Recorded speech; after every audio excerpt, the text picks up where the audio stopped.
Salam.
Salam. Hər vaxtınız xeyir olsun. Qalib xalqın dəyərli iştirakçıları, mən Quliyeva Fatimə King Education Company MMC-nin təlimçilik kursunun tələbəsiyəm və bu üçüncü təlimin moderatoru olaraq qarşınızdayım. İlk öncə hər birinizi 8 noyabr Zəfər günü münasibətilə səmimi qəlbdən təbrik edirəm. Bu möhtəşəm günü bizə bəxş edən, vətən uğrunda canından keçən şəhidlərimizin ruhu şad olsun. Qazilərimizə və veteranlarımıza Allahdan möhkəm can sağlığı arzulayıram. Biz daimi müstəqilliyimizin qorunmasında və qalibiyyət yolunda göstərdiyi qətiyyətə görə Dəmir Yumruq siyasətinin müəllifi cənab Prezident İlham Əliyevə dərin təşəkkürümüzü bildiririk. Bugünkü təlimimizin mövzusu təbiətə qayıdış texnologiyaları ilə uyğunlaşan dünya adlanır. Təlim zamanı texnologiya inkişafının təbiətə həm müsbət, həm də mənfi tərəflərindən danışacağıq.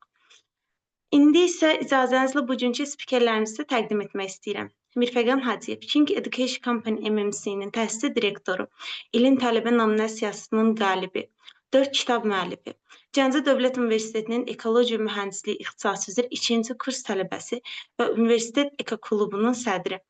Gənc yaşda böyük uğurlara imza atan Mirfəqan bəy bu gün bizə texnologiyanın inkişafının təbiətə müsbət təsir tərəfləri haqqında danışacaq.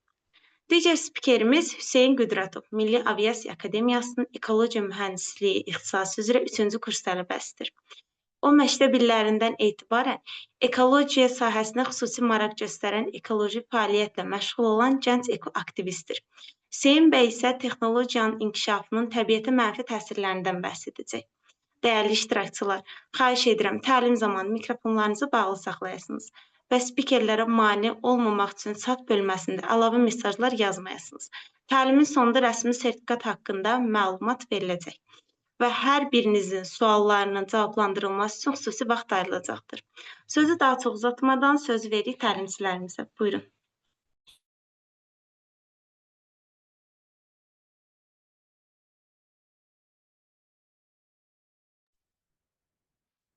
Salamlar, hər kəsin axşamı xeyir olsun. İlk öncəliklə Zəfər bayramımızdan mübarək olsun. Səsim aydın eşidilirmi? Bəli, eşidilir. Tamam.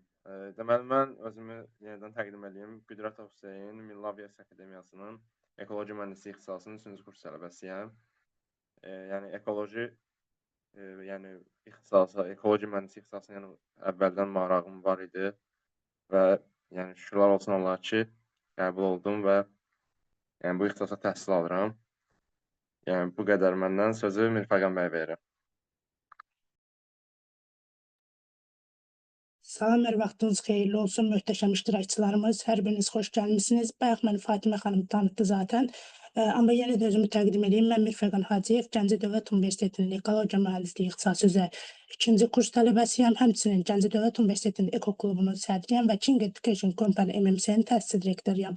Bu günlərim mən ekologiya elminə, yəni lap uşaqlıqdan göstərdiyim marağa əsasən, öyrənmək eşqimə əsasən bu təlimi təşkil etdim və hər zaman mən akademiyamda ekologiya ilə bağlı təlimlər təşkil etmişəm. Məhz ekologiya elmi məndə belə aydın desəm, universitetə girəndən sonra daha çox yarandı və bu günlərim bizim bir xüsusi qonağımız var ki, mən istəyirəm onu da təqdim edeyim, ona da söz verim, sonra başlayaq təlimə keçək. İstəyirəm mən sözü universitetimizin biologiya üzrə elmlər doktoru, professor Sevda Əhmədova verək. Çünki Sevda xanım məndə ekologiya olan sevgini, elmi, savadı, necə deyirlər, bünövrəsini qorumuş şəxsdir. Sevda xanım bizi ekologiya elminə sevdirən və klubumun yaradılmasında ən vacib addımlardan atan bir şəxs. Hətta universitetdə o söz deyirlər, müəllimlər sizin valideyninizdir universitetdə. Baxın, eyni vəziyyətdən universitetdə arxamıza duran bir valideyn kimi, bir güclü lider kimi bizim kafedra müdürümüzə söz vermək istəyirəm. Buyurun Sevda müəllimə, söz sizindir. Sizin sözlərinizi eşidək, sonra təlimə davam edək. Axşamınız xeyir, hər birinizi salamlayıram, xoş gördük. Bu təlimə sizdə böyük maraq olduğu üçün sizi təbrik eləyirəm. Sizə uğurlar arzu eləyirəm. Axarlı olsun belə təlimlərimiz. Mən Mirfəqana həmişə hörmətlə yanaşmışam. Yəni onun qabiliyyətinə dərhal birinci kursdan artıq bəlli olmuşam. Və Mirfəqanın bir çox sizin üçün bəlkə də olmayan, qaranlıq qalan məsələləri, yəni müsbət tərəfləri var. Belə bir əlaqələrin yaranması, belə bir təlimlərin aparılmasına mən çox şad oldum. Və sözün düzü Mirfəqan, mənim yadımdan çıxmışdı, indi hal-hazırda evdə də deyiləm, ancaq birdən baxdım, yadıma düşdü və çox şükür ki, mən də sizə qoşulmuşam, sizin təliminizə. Burada bütün universitetlərin birləşməsi, mühəndislərin, ekoloji biliklərlə belə deyək, zənginləşməsi, bir-birinizlə əlaqəni yaratması və tələbələrin bu gənc devirdə belə bir tanışlığın, yeni bir biliklərin paylanması, bu çox önəmli bir məsələdir. Bu yaxından Mirfəqan bizimlə birgə bir fəaliyyət göstərərək qəşəng bir ekoklub adından tablo hazırladıq və bizə gələn komissiya nazirlik tərəfindən, Təhsil Nazirliyi tərəfindən gələn komissiyada onu dəyərləndirdi və ümumiyyətlə Mirfəqanın çox müsbət tərəfləri var. Bu təlimlə bağlı da mən alqışlayıram, sizə uğurlar arzu eləyirəm. Çox sağ ol Mirfəqan. Bu qədər. Mənə kimin nə sualı var, buyura bilərsiniz. Siz sağ olun, dəyərli müəllimimiz, vaxtınızı ayırdınız, gəldiniz tədbirimizə, açılışı siz etdiniz. Həqiqətən biz tələbələr olaraq yəni çox xoşbəxt olduq ki, bizim təlimimizə siz qatıldınız, şərəf verdiniz. İndi isə mən istəyirəm seminarımıza başlayım. Mənim mövzum, bu arada mən tədbirlər Bir dəqiqə Mirfəq xanım, mən istəyərdim biləm Sumqayıt Dövlət Universiteti də qoşulubdu bu təlimə. Kimlər var? Təlimdə kimlər iştirak edir? Səndə elə bir məlumat varmı? Bəli, qoşulacaqlar indi. İndi Gül İnşallah. xanım və idarə heyəti qatılacaq. İndi isə onlar qatılana qədər biz yavaş-yavaş başlayaq, görək tədbirimiz Aha. bizim necə davam edir. Deməli, Uğurlar. öncə verim ki, çox sağ olun müəllimimiz, dəyərli müəllimimiz. İlk öncə məlumat verim ki, dəyərli dostlar, təlimimiz bizim debat şəklində olacaq. Mən texnologiyanın inkişafının təbiətə olan müsbət tərəflərindən danışarkən, Hüseyn bəy texnologiyanın inkişafının təbiətə verdiyi zərərlərdən danışacaq və sonda bütün hər birinizin sualları cavablandırılacaq və sertifikat üçün qeydiyyatdan keçən bütün şəxslərin sertifikatları 00:00-a qədər WhatsApp-la göndəriləcək. Deməli, daha çox uzatmadan başlayıram təlimə. Texnologiyanın inkişafının təbiətə müsbət təsirləri də təbii ki var. Bildiyimiz kimi hər bir şey balanslıdır və necə deyərlər, bəzən fəaliyyətlərimizin müsbət yanları olduğu kimi mənfi yanları da olur. Məsəl üçün, adi real həyatdan nümunə kimi versəm, məsələn, adi biz mağazadan tutan bir ərzaq alırıqsa, buna görə bizim büdcəmizdən pul çıxır. Ona görə yəni balans var, müsbət. Bir yandan müsbət olarkən bir yandan mənfiyə gedir və texnologiyanın inkişafının təbiətə təsirləri də məhz bu sahədəndir. Yəni, texnologiya inkişaf etdikcə həyatımız daha da asan olur. Amma bu inkişaf bizi eyni zamanda təbiət üçün həm faydalıdır, bəzənsə ziyanları var. İndi mən faydasından danışım. Müsbət texnologiyalar sayəsində biz təbiəti daha yaxşı qoruya bilirik. Təbii resurslardan daha ağıllı istifadə edə bilirik. Xüsusi sensorlardan, peyklər vasitəsilə meşələrimizdə, çaylarımızda, göllərimizdə baş verən dəyişiklikləri izləmək mümkündür ki, biz burada yanğınları görə bilirik və yaxud ekosistemdə yaranan problemləri görə bilirik və peyklər vasitəsilə biz bunu gördüyümüz zaman dərhal müdaxilə də edə bilirik. Deməli, bu ekosistemlərdə problem yarananda dərhal müdaxilə etməyə imkan verir və təbiətin sağlam qalmasına kömək edir. Ümumiyyətlə, bir texnologiya müsbət bir tərəfi də təmiz enerji istehsalıdır. Günəş panelləri, günəş turbini, su elektrik stansiyaları, kömür və neft kimi çirkləndirici necə deyərlər, yanacaqlardan istifadəni azaldır. Baxın, məsəl üçün, biz yeni avtobuslar gördük COP vaxtı, ekobuslar gördük. Bu avtobuslar niyə yaxşı idi? Çünki bu zaman neft kimi çirkləndiricilər və s. buraxdığı karbon qazı atmosferə getmir. Yəni, bu avtobuslar bir növ elektriklə işlədiyinə görə təbiətə zərər verməyə daha da azaldır. Çünki adi, məsəl üçün, fikir verin, avtobus dayanacağında falan dayananda, yanımızdan bu avtobus keçəndə bundan çıxan tüstü bizi çox narahat edir, bizi çox boğur. Adi, məsəl üçün, biraz görür ki, bir 3-5 saniyədən sonra görür ki, bu tüstü yoxdur, yuxarı qalxdı. Bu zaman, bu atmosferə yuxarı qalxdığı zaman təbiətə, səmaya çirklənmə halı verir və bu çirklənmə ilə biz, necə deyərlər, atmosferdə isinmə və necə deyərlər, bizim havamıza, suyumuza mənfi təsir göstərir. Bizim suyumuz daha çirkli olur, suyumuzdan xəstəliklər yaranır.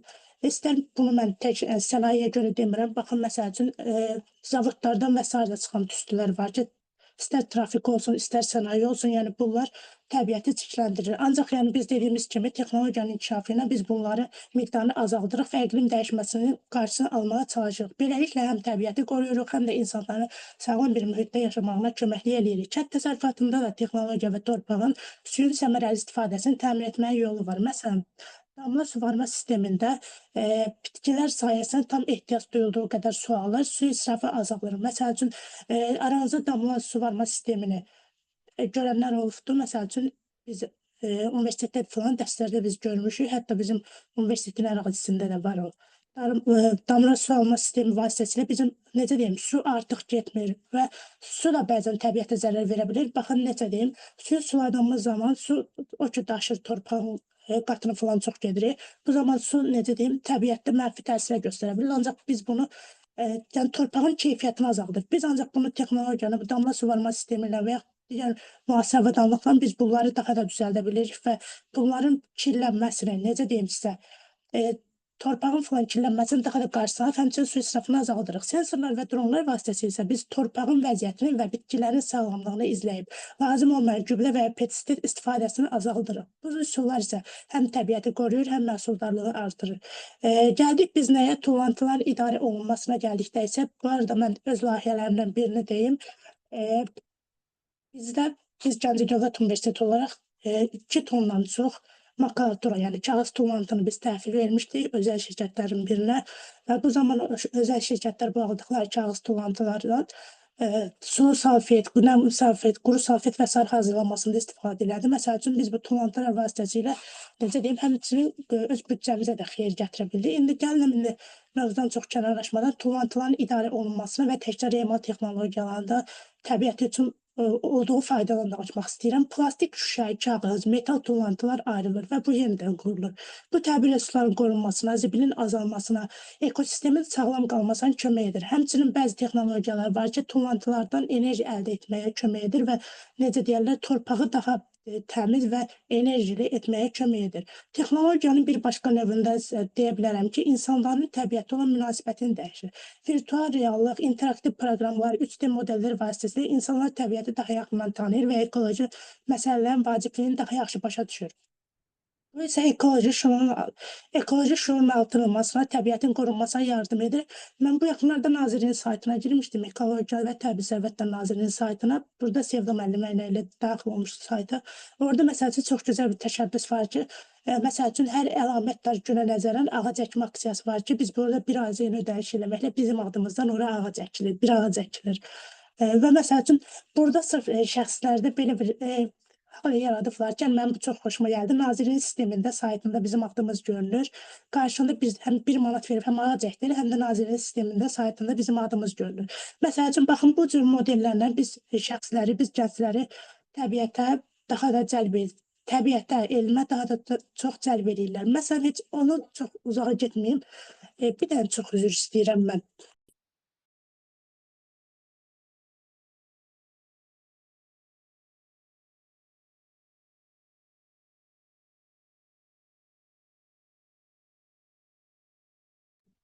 Bundan çox uzağa getməyə öz layihəmizdən danışıq. Məsəl üçün, bizim ekoloji maarifləndirmə tədbirlərimiz olur. Baxın, texnologiyanın inkişafıdır ki, biz hazırda burada təlim keçə bilirik, burada maarifləndirmə eləyə bilirik. Yəni, bunun özü belə texnologiyanın inkişafına müsbət bir haldır. Yəni, gördüyümüz kimi bizim aramızda dayanıqlı inkişaf məqsədlərindən məlumat olan var. Kimlər bilir dayanıqlı inkişaf məqsədləri nələrdir?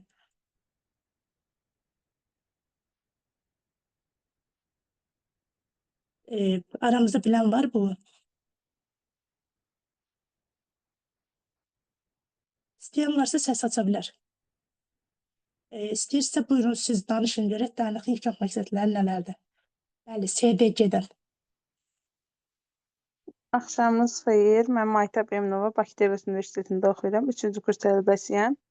SDG dayanıqlı inkişaf məqsədləri ilk dəfə Azərbaycanda, deyəsən səhv etmirəmsə, 2017-ci ildən bu yana fəaliyyət göstərir. 17 fəaliyyət istiqaməti vardır. Bunlar məsələn aclığa son, yoxsulluğa son və yaxud da dənizlərin mühafizəsi, torpaqların mühafizəsi, sonra gender bərabərliyi və sair mövzular vardır ki, bunlar ətrafında BMT və dünya ölkələri, MDB ölkələri birləşərək dünyamızı elə bil, məsələn, aclığa son dedikdə bütün dünya ölkələrində aclığı aradan qaldırmaq kimi işlər görürlər, belə deyib, SDG-lər. Həmçinin Azərbaycanda da fəaliyyət gözlər, artıq 2 ildir, belə deyib. Əla. Bəs sizə bir sual verim. Bilirsiniz, 17 şərtlər neçəsi ekologiya ilə bağlıdır? Tam dəqiq bilmirəm, amma həm siyasi var, həm iqtisadi var, həm də ekoloji var, orada hər üçündən var. Dəqiq bilmirəm. Mən bu sahəni niyə soruşdum? Mən özüm yay vaxtı, yəni yay tətil vaxtı universitetlərdən seçilmiş tələbələr gəldi. Bəs Azərbaycan Dövlət Aqrar Universitetində SDG haqqında bir həftəlik bizə yay məktəbi keçirdilər ki, bu məktəbdə biz öyrəndik ki, SDG-nin 17 şərtindən əksəriyyəti 11 dənəsi səhv eləmirəmsə, düzgün yadımda qalıbsa, yox, 14 dənəsi ekologiya ilə bağlı bir sahədir. Yəni, məsəl üçün, mən sizə bunu nümunə kimi gətirirəm ki, baxın, SDG bu dəqiqə təbiətin problemləri və s. hər biri bu dəqiqə SDG-nin içində toplanılıbdır və bunun əsas səbəbi, SDG-nin bayaq səbəbi, bayaq xanımın da vurğuladığı kimi, yəni bizə necə deyim, daha kaliteli, daha yaxşı həyat vermək üçün olan bir, insanların həyat səviyyəsini yüksəltmək üçün bir şeydirsə, məsəl üçün, bunu ekologiyanın qatıqlar və əksəriyyəti ekologiyadır. Mən hər təlimimdə bu sözü işlədirəm. Mən istəmirəm ki, aramızda bilmirəm, kimin hansı ixtisasın tələbəsidir. Kimsə mənim ixtisasıma 150 ballıq lazımsız ixtisaslı desin. Mənim 500 balım da olsa, 700 balım da olsa mən ekologiyanı yazardım. Çünki həqiqətən ekologiya elmi bu dəqiqə elə bir elmdir ki, bu elm daima gəncləşir, daima cavanlaşır və hər zaman necə deyim, bütün ixtisasları mən görürəm ki, robotexnika əvəz edə biləcək. Ancaq mən düşünmürəm ki, hansısa aqronomu, hansısa ekoloqu bir robot əvəz edə bilsin. Çünki həqiqətən təbiətə, necə deyim, bitkiyə, heyvanlara insanların qayğısı məncə daha vacibdir. Onun üçün yəni deyirəm ki, ekologiya elmi daima cavanlaşır, daima güclənir və biz bu elmi hər zaman yaymalıyıq. 150 ballıq ixtisası deyib, hər kəs girə bilər deyib, yəni küçümsəmək düzgün deyil. Məsəl üçün olur da mən tələbələrlə hər yerdə söhbətdə oluram. Mənə o qədər ixtisasıma görə qəribə baxanlar oldu ki, məsəl üçün mən 330 balla girmişəm, 330 balla müəyyən ixtisaslara mənim balım çatırırdı. Ancaq məsəl üçün mən ekologiyanı yazdım, çünki kodlaşdırma cədvəlini atabilirsə, mən sizə qrupa tək baxımı atacağam. Baxarsınız, mən 15 yerin harası 89-unu ekologiya mühəndisliyi yazmışdım. Çünki ekologiyanın inkişafı təbiət üçün, elm üçün, inkişaf üçün, insanlıq üçün daim vacibdir. Mənim həmişə də bir sözüm olubdur, mən onu da vurğulayım, mövzudan çox kənara çıxıram, ancaq söhbət ekologiya olanda mən dayana bilmirəm, susa bilmirəm. Çünki bu elmi yaymağın özü belə, bayaq xanımın vurğuladığı kimi SDG-nin içində var, ekoloji maarifləndirmə var ki, yəni biz bunu yaymalıyıq, bacarmalıyıq ki, məsəl üçün biz bunu yayaq. Ekologiya elə bir elmdir ki, məsələn, digər elm sahələrinin iştirakçıları, məsələn, digər iştirakçılar, digər üzvlər ekologiya kimi deyil. Məsəl üçün, onlar gələcəyimizi daha komfort eləmək üçün, daha yaxşı eləməkdə ötürü çalışırlar. Ancaq biz ekoloqlar təbiəti qoruyaraq o gələcəyə bizim getməyimizi yəni həll edir. Onlar bizim gələcəyimizi komfort eləyir, ancaq biz ekoloqlar bayaq da vurğuladığım kimi o xoşbəxt gələcəyə bizi aparır. Çünki baxın, məsəl üçün, bir anlıq ekoloqlar fəaliyyətini dayandırsa, məsəl üçün, bir il ərzində planetimizdə o qədər mənfiliklər olar ki, yəni onu sözsüz yəni dayandırmaq olmaz. Nəticə olaraq deyə bilərəm ki, yəni ekologiya da vacib bir elmdir və bunun texnologiyanın inkişafı ilə təbiətin qorunması, təbii resursların ağırlı istifadəsi, ekoloji tarazlığın saxlanılması üçün çox vacibdir. Əsas məsələ isə texnologiyanı düzgün istifadə etməkdir ki, həm insanlar, həm də təbiət faydalansın. Mənim əslində fikirlərim bura qədər idi, ancaq istəyirəm bir neçə nümunələr verim. Məsəl üçün, təmiz enerji mənbələri var ki, məsələn, günəşdir, küləkdir, sudur ki, yəni biz bunlar vasitəsilə biz kömür və neftin yerini tuta bilirik. Məsələn, işıqdır, günəşdir, küləkdir, sudur, biz bunları, necə deyim, müasir texnologiyamız vasitəsilə enerjiyə çevirib istifadə edə bilirik. Hava çirklənməsi azalır, iqlim dəyişikliyinin qarşısını alır. İnsanlar daha sağlam mühitdə yaşayırlar. Ağıllı kənd təsərrüfatı həmçinin. Baxın, bu dəqiqə bizim işğaldan azad olmuş bölgələrimizdə ağıllı kənd təsərrüfatı, yaşıl kənd layihələri həyata keçirilir ki, burada damla ilə suvarma sistemi, su israfını azaldır, dron və sensorlar bitkinin sağlamlığını izləyir, torpaq və bitkilər daha səmərəli istifadə olunur və bu zaman biz həmçinin tullantıların idarə edilməsi və təkrar emalda da plastikdir, kağızdır, şüşədir, metal tullantılardır ki, biz bunları təkrar emala göndəririk. Təkrar emala göndərməkdə ötürü texnologiyamız bizim inkişaf eləməlidir. Yəni, yalan yerə tutan bu boyda dəmir yığım, şüşəni yığım, mənim texnologiyam olmayandan sonra, onu çevirmək üçün alətim olmayandan sonra o tullantılarla mən heç bir şey eləyə bilməyəcəm. Bunun üçün, yəni deyirəm ki, texnologiyanın inkişafı həqiqətən də ekoloji elminin inkişafında çox vacib nəticə verir və təbii resurslarımız qorunur, zibil sahələrimiz azalır. Baxın, görürsünüz, əvvəllər zibilləri okeanlara atırdılar. Yəni, bunu atan şəxs düşünmür ki, o təbiətə nə qədər ziyan verir. O, suyun içərisində yaşayan ekosistemə, nə bilim, suyun içində olan canlılara, bitkilərə nə qədər zərər verdiyini insanlar fərqində deyil və texnologiyanın düzgün şəkildə istifadə olunması, yəni xəstləyə bildiyimizi biz əgər texnologiyanın inkişafı ilə qaytara bilirsə təbiətə, bu zaman mən deyirəm ki, bu texnologiyanın düzgün istifadə olunmasıdır. Təbiət təhsili və ekoloji şüurda olmalıdır ki, indi hər birimiz universitet oxumuş şəxslərdə yəqin ki, düşünürəm. Çünki həqiqətən elmə maraqlı olan şəxslərimiz adətən həqiqətən oxuyan şəxslərdir ki, məsəl üçün, mən elə öz universitetimdən danışım, yad yerə getməyə icazə yoxdur, yad yerə heç getməyim. Məsəl üçün, biz Gəncə Dövlət Universitetində ekoloji şüuru bizə o qədər, hər həftə bizə təlimlər olur, seminarlar olur, görüşlər olur. Bizim Instagram səhifəmizdə siz baxsanız, görərsiniz ki, ancaq bizdə layihələrdir. Bu zaman biz ekoloji şüurumuzu artıraraq, necə deyim, sosial platformalar vasitəsilə də bizim əhatəmizi çox yerə çatdıra bilirik və bu zaman isə insanlarda təbiətə qarşı məsuliyyət yaranır. Bu sözləri, baxın, ekologiya mən öz ixtisasım deyə tərifləmirəm. Bizim Heydər Əliyevin də ekologiyana bağlı çox gözəl kəlamları var ki, onun bir danışıq videosu var, yəni YouTube-da yazsa çıxacaq. Yəni, ekologiya elmini insana sevir də, yəni o videonu görəndən sonra ekologiya elminə qarşı insanda xüsusi bir sevgi yaranır ki, baxın, görün bizim ümumi liderimiz necə çıxışlar veribdir. Nəticə olaraq, yəni mən sizə deyərəm ki, texnologiya olduğu zaman biz insanlara daha çox ekoloji maarifləndirmə eləyə bilirik, daha çox ekoloji savadlılığı artıra bilirik, həmçinin layihələr eləyə bilirik, bitkiləri qoruya bilirik, heyvanları qoruya bilirik və necə deyərlər, planetimizi daha çox qoruyur, özümüzə yaşam yerimizi gələcək nəsillərə çatdırmaq üçün daha çox şəraitimiz olur. Dostlar, mənim fikirlərim buraya qədər idi. İndi sözü mən vermək istəyirəm yoldaş spiker Hüseyn bəyə. Buyurun Hüseyn bəy, söz sizdədir. Axırda bütün sualları cavablandırarıq. Aha, görüntüm görsənir, tam aydın. Bəli, bəli. Demək, mənim danışacağım mövzu texnologiyanın təbiətə zərəri haqqındadır. Yəni, müasir dövrümüzdə, yəni məlum olduğu kimi, yəni bu texnologiyanın inkişafı, yəni bizim həyatımıza çox, yəni rahatçılıq gətirir, belə deyək, lor dillə. Yəni, amma biz bilmirik ki, yəni bunun çox insan həqiqətən bilmir. Yəni bunun müsbət tərəfi ilə yanaşı, yəni çoxlu mənfi tərəfləri də vardır. Yəni insanlar bunları bilməli, araşdırmalı, maarifləndirməli, yəni bilməyən insanları, yəni bunun üçün həll yolları axtarmalıdır. Məsəl üçün bunların misal olaraq biz kompüterdir, süni intellektdir, avtomobillərdir, sənaye müəssisələri, enerji istehsalını falan yəni misal göstərə bilərik. Yəni bunlar işimizi nə qədər rahatlatsa da, asanlaşdırsa da, yəni bunun mənfi tərəfləri də, cəhətləri də mövcuddur. Yəni bu mənfi cəhətlər, yəni son illər daha da artmışdır. Yəni əvvəl məsələn müəyyən bir ərazidə bir lokal xarakter daşıyırdısa, indiki dövrümüzdə yəni qlobal xarakter daşımaya qədər yəni gəlib çıxıb. Yəni bunların misal olaraq məsələn 20-21-ci əsrlərdə sənaye və rəqəmsal inqilablar təbiətə yəni həm müsbət, həm də mənfi təsirlər göstərib. Yəni müsbət tərəflərinə yəni misal göstərmək olar ki, məsələn biz hansısa ərazidə ekoloji yəni cəhətdən hansısa bir yoxlanış həyata keçirdəndə, yəni bu texnologiyalar, müasir texnologiyalar nəticəsində bizim işimiz çox yəni asanlaşıb. Yəni ekoloji monitorinqlərdir, ərazi haqqında vəziyyətin proqnozlaşdırılması, qiymətləndirilməsi, yəni prosesləri çox asanlaşmışdır.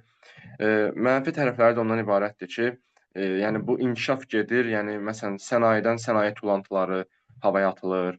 Daha sonra ümumiyyətlə havaya atılan digər yəni zərərli qazlardır, buxarlardır, birləşmələrdir. Ən çox da yəni radioaktiv çirklənmələrinin yəni yayılması misal göstərmək olar. Yəni özüm Milli Aviasiya Akademiyası tələbəsi olaraq yəni aviasiya cəhətdən hava limanı misal göstərə bilərəm. Yəni aviasiyanın ümumiyyətlə ətrafında daha yaxınlıqda olan ərazilər həqiqətən də təhlükə zonasındadır. Yəni bu radiasiya çirklənməsi ən çox da bu təyyarələrdən ətrafa yayılan səs-küy çirklənməsi, yəni ətraf mühitə, canlılara, yəni ekosistemə çox mənfi təsir göstərir. Yəni bu inkişaf olsa da, yəni belə mənfi tərəfləri də daha çoxdur. Havanın çirklənməsindən danışım.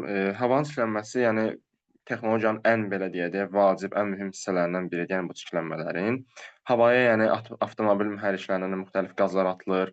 SO2-dir, NO, yəni azot birləşmələridir, CO2-dir. Yəni bunlar daha çox atılır. Yəni bunlar da turşu yağışları yaratmaya yəni səbəb olur. Həmçinin ozon təbəqəsinə də mənfi təsir göstərir. Daha çox da yəni belə deyək, qlobal istiləşmənin yəni yaranma səbəblərindən də biri, yəni belə şeylərdir. Azərbaycan yəni Respublikamızda misal olaraq, yəni bu hava çirklənməsi misal olaraq Bakı kimi, Gəncə kimi, Sumqayıt kimi, yəni belə sənaye şəhərlərin misal göstərmək olar. Yəni burada çirklənmə həddindən artıq çoxdur, yəni digər şəhərlərə nisbətdə. Texnologiyanın həmçinin yəni su ekosisteminə də, suya da yəni mənfi təsirləri mövcuddur. Yəni su resursları azalır, su ehtiyatı azalır. Yəni misal olaraq Xəzər dənizini misal göstərə bilərik. Yəni Xəzər dənizi ölkəmiz yəni neft ölkəsi olduğundan, yəni neft çıxarılır, neft hasilatı prosesləri baş verir. Yəni bu Xəzər dənizinə yəni çox mənfi təsir göstərir. Yəni sahil yanı zonalarda yəni son müddətlərdə yəni xəbərlərdə də bəlkə görərsiniz, yəni su çox azalıb, yəni 150-200 metr, 300 metrəyə qədər yəni suda çəkilmə müşahidə olunur.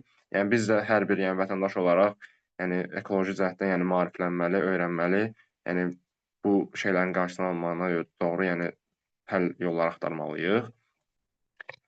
Daha sonra torpaq eroziyasının yəni təsir göstərir. Torpağa yəni kənd təsərrüfatında yəni bu ağır texnikaların istifadəsidir. Yəni bu torpağın strukturuna çox mənfi təsir göstərir. Daha sonra torpağa gübrələrdir, pestisitlərdir, yəni bunların həddindən artıq çox yəni verilməsi də torpaq sisteminin yəni mənfi təsir göstərir. Daha sonra elektron tullantılardan danışa bilərəm. Elektron tullantılar, yəni texnologiyanın ən mühüm problemi elektron tullantılardır. Kompüterdir, telefondur, televizor kimi cihazların, yəni tullantılarını biz buna misal göstərə bilərik. Yəni onlar həmin o tullantılar torpağa, yeraltı sulara sızaraq, yəni ekotoksik, yəni mənfi təsirlər yaradır. Daha sonra yəni Azərbaycanda da 2020-ci illərin məlumatına əsasən ildə təxminən 25 min ton elektron tullantı yaranır. Yəni bu tullantıların yəni yalnız az bir hissəsi yəni təkrar emal olur. Daha sonra texnologiyanın müasir problemlərdən biri olan iqlim dəyişikliyinə, yəni təsirindən danışım. İqlim dəyişkənliyi, yəni bu müasir dövrümüzün ən böyük, yəni ekoloji problemlərindən biridir deyərdim. Yəni sənayedir, nəqliyyatdır, yəni hər şey inkişaf edir, yəni iqlimə yəni çox mənfi təsirlər göstərilir. Yəni bu istixana qazları, yəni qlobal istiləşməyə səbəb olmasına amil olan yəni bir şeydir. Yəni bu proses getdikcə temperatur artır. Temperaturda yəni buzlaqların əriməsinə, dəniz suyunun, ümumiyyətlə su ehtiyatlarının səviyyəsinin artmasına səbəb olur. Yəni BMT-nin də 2024-cü il iqlim dəyişmələri üzrə hesabatında da yəni qeyd olunub ki, qlobal istiləşmə, yəni artımı 1.5 Selsi dərəcədən keçsə, yəni bu ekosistemlərin ümumiyyətlə mühafizəsi, bərpası, yəni həlli çox çətin olacaq. Yəni ölkəmizdə də buna görə keçən illər COP29 tədbiri keçirilmişdi. Ümumiyyətlə gəlin bu mənfi təsirlərin, yəni qarşısının alınmasına görə, mühafizəsinə görə həll yolundan danışaq. Yəni biz bu zərərləri, mənfi təsirləri azaltmaqdan ötürü bir neçə həll yolları yəni mövcuddur. Məsələn, birincisi yaşıl texnologiyaların tətbiqi. Yəni bərpa olunan enerjidir, günəşdir, külək, su, bioenerji və s. Yəni elektrik avtomobillər, avtobuslara keçid dövrüdür. Daha sonra tullansız texnologiyaların yəni tətbiqidir, istehsal sistemləridir. Daha sonra ekoloji monitorinq texnologiyalarıdır, peyk müşahidələri, CIS, dron texnologiyası. Yəni özüm də aviasiya tələbəsi olduğundan, yəni bizə ixtisaslaşmamız ekologiya mühəndisinin ətraf mühitin aerokosmik monitorinq üzrə bizə yəni ixtisaslaşmamız mövcuddur. Yəni o üzrə təhsil alıram. Yəni biz orada belə deyim də bizim işimiz ancaq peyçdə müşahidələrdir. Yəni ArcGIS-dir, Envi, Erdəs Imaging kimi proqramlar mövcuddur ki, yəni biz ArcMap, ArcCatalog kimi yəni proqramlar mövcuddur ki, yəni biz bu ekoloji, yəni dəyişkənliyi, hansısa bir ərazi su azalması olsun və yaxud da quraqlıq, səhralaşma kimi prosesləri biz çox yəni az bir müddət ərzində onları yəni qiymətləndirə bilirik. Ən vacib də yəni belə deyim, bayaqdan dediyim kimi təhsil və maarifləndirmədir. Yəni gənclərin, ümumiyyətlə məktəb vaxtından uşaqların yəni bu ekologiyaya aid fənlər olmalıdır. Uşaq vaxtından yəni gənclər yəni öyrənməlidir, maariflənməlidir. Yəni bilməyən insanlar da hamısı bilməlidir ki, yəni bu yəni çox vacib bir yəni məsələlərdən biridir. Mənim deyəcəklərim bu qədər. Yenidən sözü Mirfəqan bəyə ötürürəm.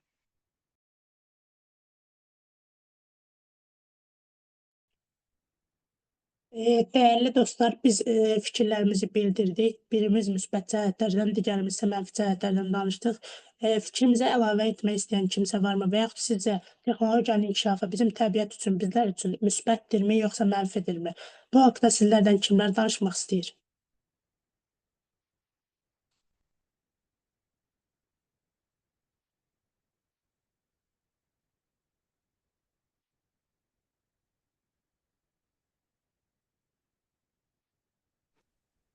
Əvvəla hər kəsin axşamı xeyir olsun. Bu günlərin bu gözəl gündə, bu gözəl təlimdə hər kəsi görmək çox sevindirici bir haldır. Bu təlimi keçirdən Mirfəqan bəy və Hüseyn bəyə də dərin minnətdarlığımı bildirirəm. İlk növbədə özümü təqdim edeyim. Mən ekosəfir Seymur Məstalıyev. İstədim mən də orada olan fikirlərə öz fikrimi, öz qatqılarımı bildirim. Çox gözəl təlimdir, çox gözəl təşəbbüsdür. Bunun üçün sizlərə təşəkkürümü bildirirəm ki, gənclərimizi bu sahədə bir ekoaktivistlər olaraq maarifləndirirsiniz.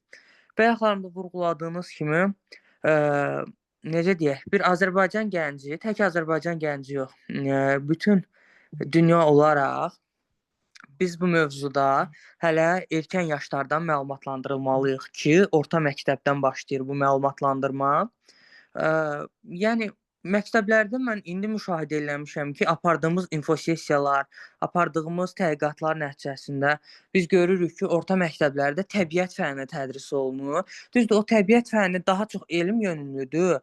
O dərsliklə mən tanış olmuşam. 2 hissədən ibarətdir. Orada fizikadan, kimyadan, biologiyanın qarışığı bir fənn meydana gəlir. Amma yenə də ekologiya sahəsinə biraz yaxın gəlir, daha sonra uzaqlaşır. Çalışaram, istəyərəm ki, ölkəmizdə olan ekoloqlar və bu sahə üzrə formalaşan gənclər ki, bunlara aiddir ekologiya mühəndisləri, buna aiddir baytarlıq təbabəti oxuyan tələbələr, zoomühəndislər, torpaqşünaslıq və aqrokimya ixtisasında oxuyan tələbələr, bitki mühafizəsi, bağçılıq tərəvəzçiliyi və bunun timsalında bioloqlar, kimyaçılar, hidrometeoroloqlar, coğrafiyaçılar və sairə kimi ixtisaslarda təhsil alan tələbələr, gənclər hər biri ekologiya sahəsində çox mükəmməl formalaşmış bir həm öz ixtisaslarına sahib bir gənc olmalıdırlar, həm də bir ekoloq olmalıdırlar. Çünki onların da yolu təbiətdən keçir. Onların ixtisasları, fənləri, tədqiqatları hər biri təbiətdən keçir. İstəyərəm ki, hər bir gənc özündən sonrakı gənclərə, özündən sonrakı nəsillərə ötürsün bu məlumatları. Bəzən mənə tələbələr sual verir ki, universitetdə deyir, biz sənə nə qazandırırıq da. Məsələn, deyirəm, sənin kimi tələbə mənim üçün çox önəmlidir ki, mən sənə nə isə öyrətmiş oluram, nə isə çatdırmış oluram və yaxud da orta məktəblərdə şagirdlərə nə isə bir müəllim olaraq, bir tələbə həmkarı, bir yoldaşı olaraq onlara nələrsə çatdıra bilirəmsə mən bu gün, demək, mən nələrisə bilirəm, mən nələrisə qadirəm, nələrisə bacarıram və qarşımdakına nələrisə çatdıra bilirəm. Daha sonra gəldik, deyirsiniz, müasir elm və texnologiyanın inkişafı təbiətə nə kimi ziyan vurur, qatqısı nədir? Mən bu günlərim elm və texnologiyanın tərəqqi, yəni çiçəklənmə yaşadığı bir dövrdə deyərəm ki, çox ziyan dəyər ətraf mühitə. Texnologiyanın sürətli inkişafı insanların nəfəs almağının, yəni ən primitiv bir şey gətirirəm, misal ki, nəfəs almağının sonuna gətirib çıxardır da. Hal-hazırda bütün universitetlər, bütün necə deyim, agentliklər, idarələr, müəssisələr nə bilim IT sahəsindən danışır, süni intellektdən danışır, nə bilim texnologiyanın inkişafına. Amma sizi inandırım ki, onlar inkişaf eləyirsə, ekologiyada çöküşdədir. Bizim dövlətimiz, bizim millətimiz çox sağ olsun, ekologiyaya dəyər verilir Azərbaycanda. Sadəcə olaraq bunu insanlara mütəmadi şəkildə maarifləndirici formada, sürətli şəkildə aşımalıyıq ki, insanlar başa düşsün ekologiya nədir, təbiətin qorunması nədir, təbiət nədir. Çünki insanlar hələ də anlamır, dərk eləmir. Amma görürsüz, istirahət üçün biz təbiət zonalarına üz tuturuq, gəzmək üçün təbiət zonalarına üz tuturuq. Necə deyim, suyumuz təbiətdən gəlir, havamız, işığımız, qazımız, hər bir şeyimiz təbiətdən gəlir. Biz sadəcə bunları insanlara düzgün, maraqlı bir şəkildə çatdırmalıyıq ki, onlar hər biri başa düşsünlər.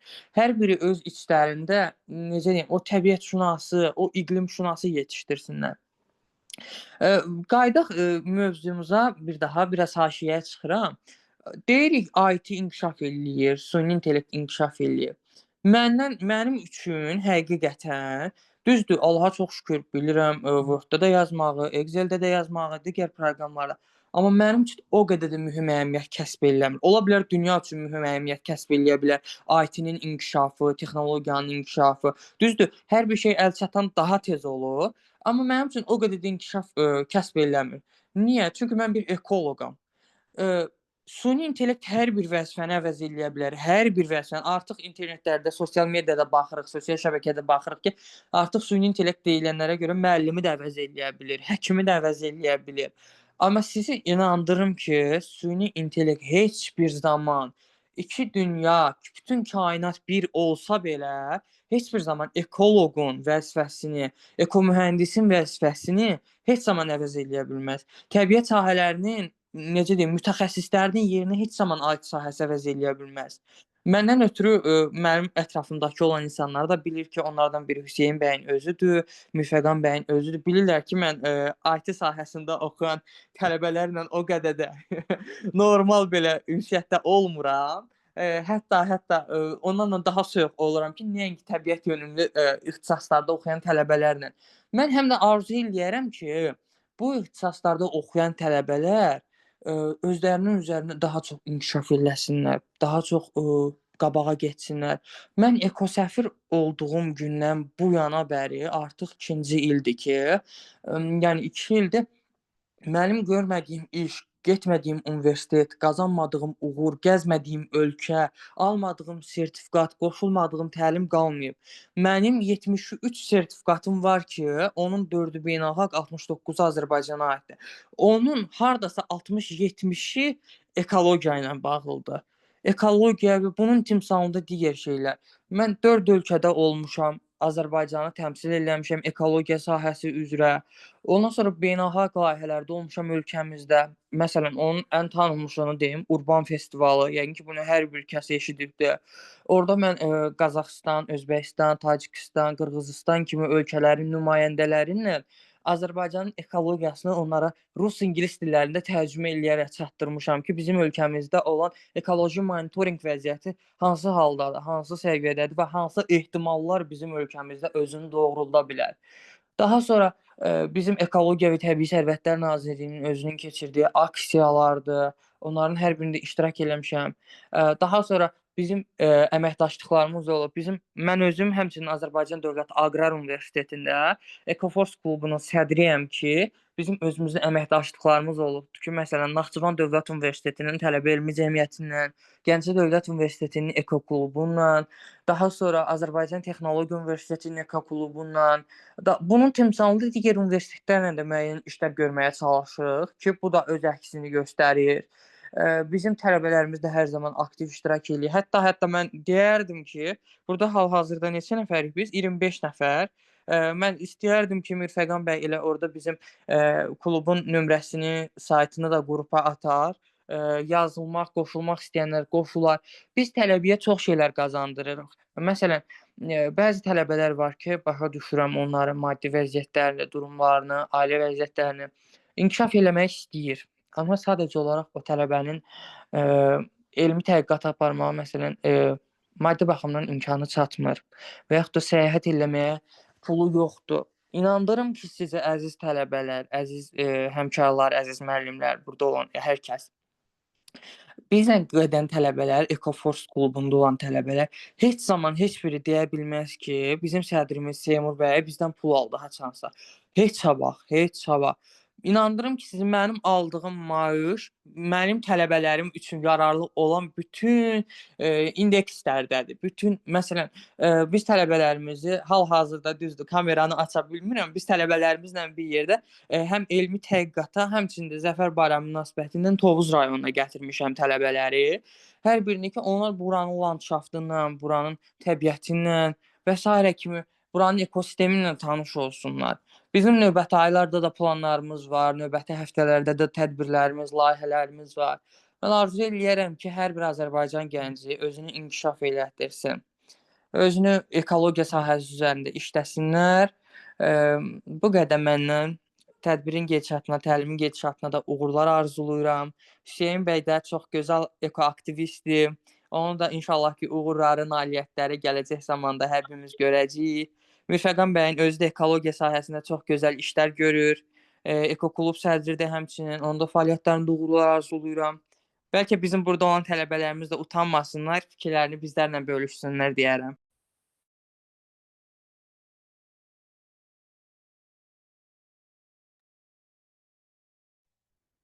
Tələbələrimizin fikrini bölüşməzdən öncə mən Seymur bəyə təlimimizə qatdığı xüsusi rəng üçün, xüsusi sözləri üçün, fikirləri üçün çox təşəkkürümü bildirirəm. Seymur bəydir, Hüseyn bəydir, mənəm, sonra burada Sərxan bəy var. Bizim sıx əlaqələrimiz var ki, biz necə deyərlər, region gəncləri olaraq, Azərbaycan gəncləri olaraq daima öz universitetimizi, öz layihələrimizlə və sair universitetimizi, ölkəmizi daima böyük miqyasda necə deyərlər, ekoloji maarifləndirməyə, ekoloji uğurlara aparırıq. Həqiqətən Seymur bəy öz üzərində çox çalışan birisidir və onu mən hardasa uşaqdan tanıyıram ki, Seymur bəyin potensialı nədir, gücü nədir. Təlimimizə qatıldığı üçün ona da təşəkkür edirəm. Həmçinin Azərbaycan Texnologiya Universitetinin sədri Sərxan bəyə də təşəkkür edirəm. Əgər Sərxan bəy uyğunsunuzsa, siz mikrofon açın, biraz da siz danışın. Sizdən də fikirlər eşidək.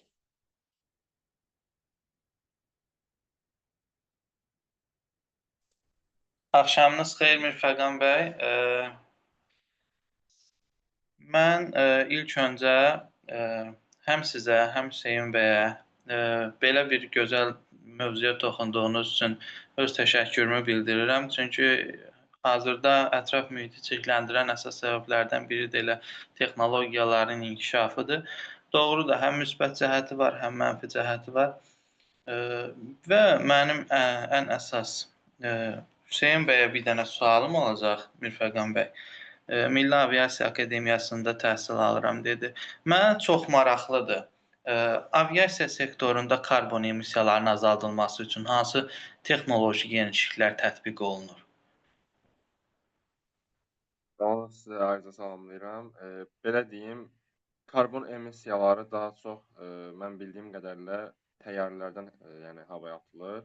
Yəni bunun üçün də yəni bizim əslində öz layihəmiz də var. İnşallah çalışacağıq onu da yerinə yetirək. Yəni karbon emissiyalarının, yəni təyyarədən atılan azaldılması mühərrikdə onu mənim qrup yoldaşım Sarsan demişdi. Daha çox o bilirdi. Yəni o bizə demişdi. Orada elə bil nədənsə əvəz edəcəkdik biz. İnşallah onu da Gəncədə bizim tələbə cəmiyyətinin sədri bizi demişdi gətirəcək ora. Orada demişdi o layihəni biz yəni irəli sürərik. Yəni ətrafa atılan bu karbon emissiyasının həqiqətən də müəllim də görmüş ki, yəni müsbət təsiri çox olacaq. İnşallah yəni bu haqda da ki, yəni biz də düşünürük.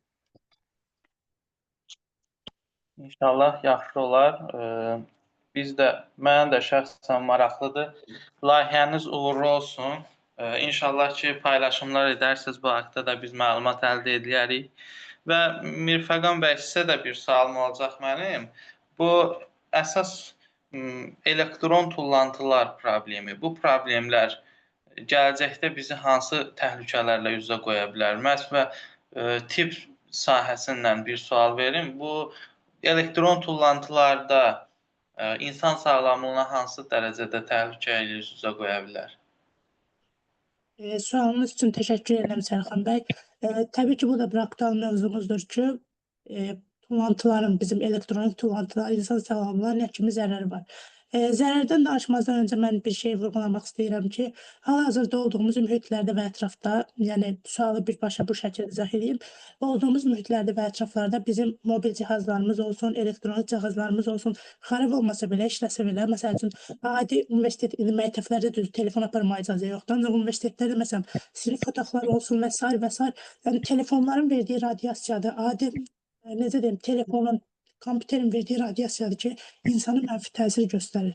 Mən bunu, bir də üzr istəyirəm, səsim batdı.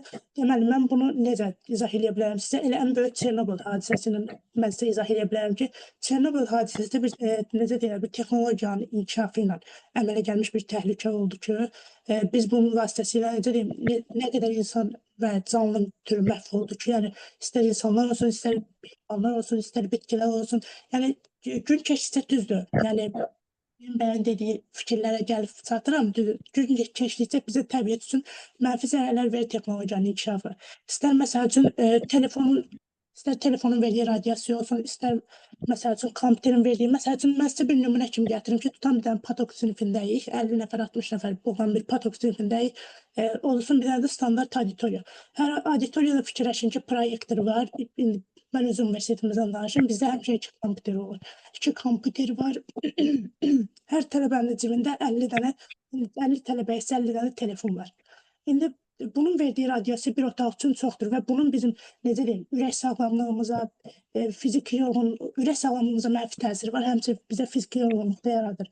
Yəni dediyim kimi, mənfi təsirlər göstərə bilər, ancaq biz elm inkişaf elədikdə, texnologiya inkişaf elədikdə, yəni biz bu mənfi təsirlərin hər birinin qarşısını alacaq. Yəni mənim dediyim kimi, əsas səbəb radiasiyadır. Məlumatınız üçün çox sağ olun Mirfəqan bəy. Həm sizə, həm Hüseyn bəyə dərin təşəkkürümü bildirirəm.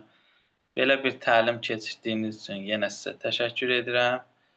İnşallah fəaliyyətinizdə uğurlar arzulayıram. Çox sağ olun. Mən təşəkkür edirəm ki, vaxtınızı ayırıb təlimimizə qoşuldunuz. Dəyərli iştirakçılarımız, istəyirəm aktivlik göstərək. Hər birimiz tələbəyi, hər birimizin müəllim heyətidir. Məncə hər birimizdə maariflənmək istədiyimiz bir mövzudur. Sizlərdən eşitmək istəyirik. Bəlkə sizlərin bizim dediklərimizdən daha maraqlı ideyalar var. Salam, ilk öncelikle mən əslində bilgi verməyəcəm. Sadəcə mən düşündüyüm bir sual var. O sualı vermək istərdim. Mənə görə həm texnologiyanın ekologiyaya vurduğu həm müsbət cəhət də var, mənfi cəhət də var. Bəs texnologiya olmasaydı ətraf mühit sizcə daha mı inkişaf edərdi, yoxsa daha mı geri düşərdi? Bilirik. Texnologiya ekologiyaya çox müsbət cəhətlər verir. Pek vasitəsilə dronlar vasitəsilə biz bugünkü dövrdə buzlaqların, meşələrin, bir çox təbiət hadisələrini gözləməyə bilirik. Hətta mən Mirfəqan müəllimin başqa bir təliminə də qoşulmuşdum. Orada da məsələn Mirfəqan müəllim demişdi ki, Urmiya gölü artıq quruyub. Onu belə biz pek texnologiyaları və dronlar vasitəsilə müşahidə edirik. Yəni texnologiyanın qısacası müsbət cəhətləri də var, ekologiyaya verdiyi, mənfi cəhətləri də var. Bəs texnologiya olmasaydı ətraf mühit bugünkü dövrdə sizcə inkişaf mı eləyərdi, ya geri mi düşərdi və ümumiyyətcə gələcəkdəki texnologiyalar sizin müşahidəniz altında ekologiyanı daha mı irəli aparar, daha mı geri çəkər? Bir insanın üçüncü sualımdır. Fərdi bir insan həmin bu texnologiyadan istifadə edərək təbiətə necə töhfə verə bilər? Yəni mən hər hansı bir fərdəm və texnologiyadan istifadə edərək necə bir təbiətə töhfə verə bilərəm? Suallarınız üçün çox təşəkkür edirəm və həqiqətən axtardığımız sualı verdiniz. Belə mən təlimi qatılmamışdan öncə Hüseyn bəylə söhbət edirdim ki, Hüseyn bəy dedim ki, görün bizim auditoriyadan kim soracaq ki, texnologiya olmasaydı bəs bizim təbiət nə vəziyyətdə olardı? Gəlin mən sizə belə bir səbəb deyim ki, texnologiya necə deyim, hər nə qədər təbiətə zərər göstərsə də, mənfilik göstərsə də, ancaq əsas, yəni necə deyim, tək səbəb texnologiya deyil. Məsələn, heç deyil texnologiya yoxdur, heç deyil maşınlar yoxdur. Düz təbiətimiz daha canlı olardı, indiki yaşıl rəng, indiki səma daha parlaq olardı, daha aydın olardı. Son zamanlar fikir verirsə yəqin ki, indi mən 2010-cu illərdən danışım, özüm 3-4 yaşım olardı, lap uşaqlıqdan danışım. Ətraf daha fərqli idi, sanki necə deyim, günəş açanda fərqli bir vibe verirdi, göy üzü daha mavi idi, bitkilər daha yaşıl görünürdü, düzdür? Yəni texnologiyanın inkişafı hər nə qədər getdikcə mənfi təsirlər göstərə bilir. Ancaq mən bütün günahı texnologiyanın üstünə ata bilmərəm. Çünki necə deyim sizə, texnologiyadan daha betər, məsəl üçün, meşə yanğınları var. Meşə yanğınındakı tutan insan deyə bilər, özü təbii şəkildə də yanına bilər. Yəni, necə deyim, texnologiya olmasa düzdür, təbiətimiz çox çirklənməzdi, amma heç çirklənməzdi sözünü deyə bilmərəm. Və sizin bir sualınız var idi ki, belə mən əlimdəki avadanlıqlarla, səhv eləməm istəyirsiniz ki, mən əlimdəki avadanlıqlarla təbiətə necə bir xeyir verə bilərəm, necə bir yaxşılığım deyə bilər. Baxın, mən heç nəyi deməyim, hal-hazırda bu sualın cavabını biz özün vasitəsilə eləyirik. Baxın, tutan burada var 25 nəfər, hərəmiz bir bölgənin adamıyıq, bəli, şəkil çəkdirəcəyik inşallah. Hər bölgənin adamıyıq, hər universitetin tələbəsiyik. Baxın, bizim burada elə maarifləndirmə aksiyalarını bölüşməyimiz belə aramızda bir-birimizin idealına müsbət təsir göstərəcək və məsəl üçün, mən çox inanıram ki, bu tədbirdə ən azı bir nəfər, 2 nəfər də olsun, ekologiya qarşı, təbiətə qarşı xüsusi bir önəmi olacaq. Məsəl üçün, heç olmuyor, yerdə görünən bir zibili belə götürüb o qutuya atacaq ki, o zibillərin də heyvanlara verdiyi təsirləri də, yəni hər birimiz yəqin ki, bilirik. Və sizlərdən, məsəl üçün, mən buna bir nümunə kimi də deyim, həmçinin təlimə qatqı kimi də deyim. Əziz dostlarımız, mən çox zaman görürəm bunu, elə bütün auditoriyalarda bunu səsləndirirəm. Evdə zibil atdığınız zaman, məsələn, şüşə qırığı olsun, stəkan qırığı olsun, banka qırığı olsun, bunları qəti şəkildə salafan paketə keçirdib atmayın.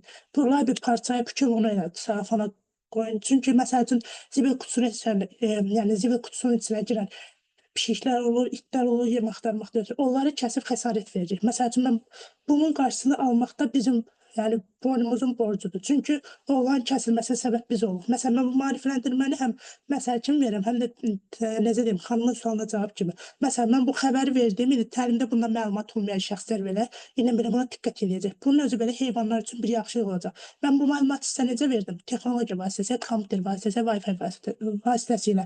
Yəni, bunun özü də göstərir ki, heç olmuyor, heç nə edə bilməsək belə ekoloji maarifləndirmə edə bildik ki, bu isə insanlara birbaşa təsir edir ki, məhz bu ziyan vericilərin də əsas məsələsi ilə biz insanlar, yəni bizim özümüzə belə təsir edir. Cavabım sizin üçün aydın oldu, yoxsa başqa nəsə əlavə edeyim? Bəli, qane elədi. Mən də sizinlə razıyam. Yəni, əgər bugün ekologiya biraz da olsa geriyə gedibsə və yaxud da ki, meşələr qırılıbsa, bunun təkcə səbəbkar texnologiya deyil, bizim də və yaxud da ki, ətrafımızın da özünün də verdiyi müəyyən qədər zərərlər var. Çox sağ olun bir daha. Sağ olun, sualınız üçün təşəkkür edirəm. Dəyərli auditoriyamız, başqa kimin sualı var? Maraqlı suallarımız olsun, bölüşək. Səs açmaq istəməyən chat bölməsində yaza bilər. Moderatorumuz bizim üçün səsləndirir.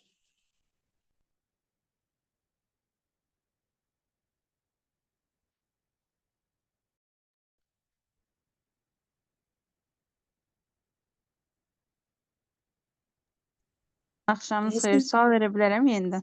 Buyurun, hər vaxtınız xeyir, buyurun. Deməli, sualım belədir ki, biz bilirik ki, çirklənmələr var, fiziki, kimya və yaxud da bioloji çirklənmələr var, adından da göründüyü kimi. Bəs bu fiziki və ya kimya və ya bioloji çirklənmənin qarşısını almaq üçün əsasən hansı tədbirlər görmək lazımdır?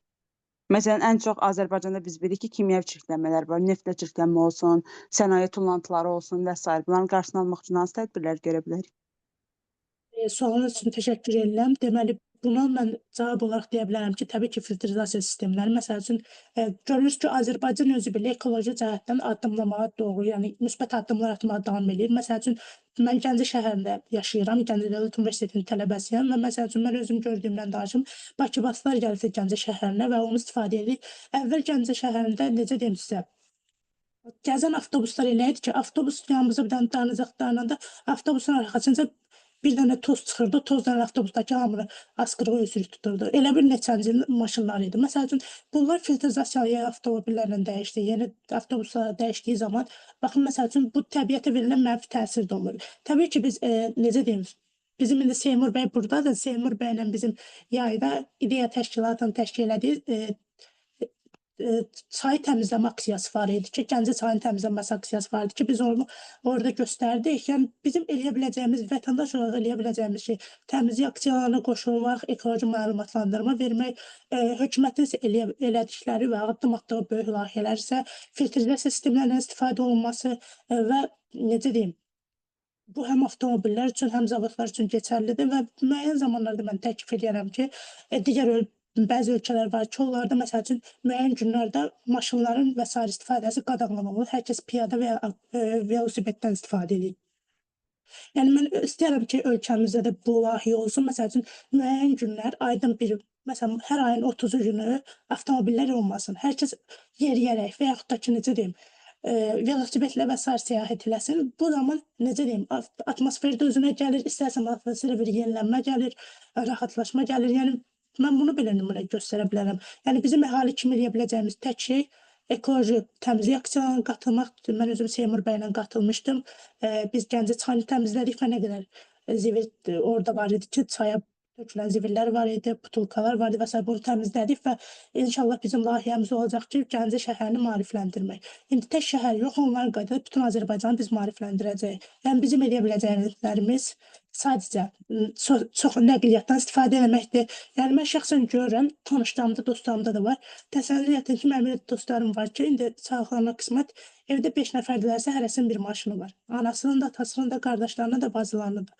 Məsəl üçün, hərəsi bir maşına getməyə əvəzinə, bu 5 maşından çıxan tüstüyü siz baxın, hazır onun yerinə məsələn bir maşından istifadə etmək və yaxud necə deyim, bəzi maşınları yenə piyada gəzmək, avtobus istifadə etmək.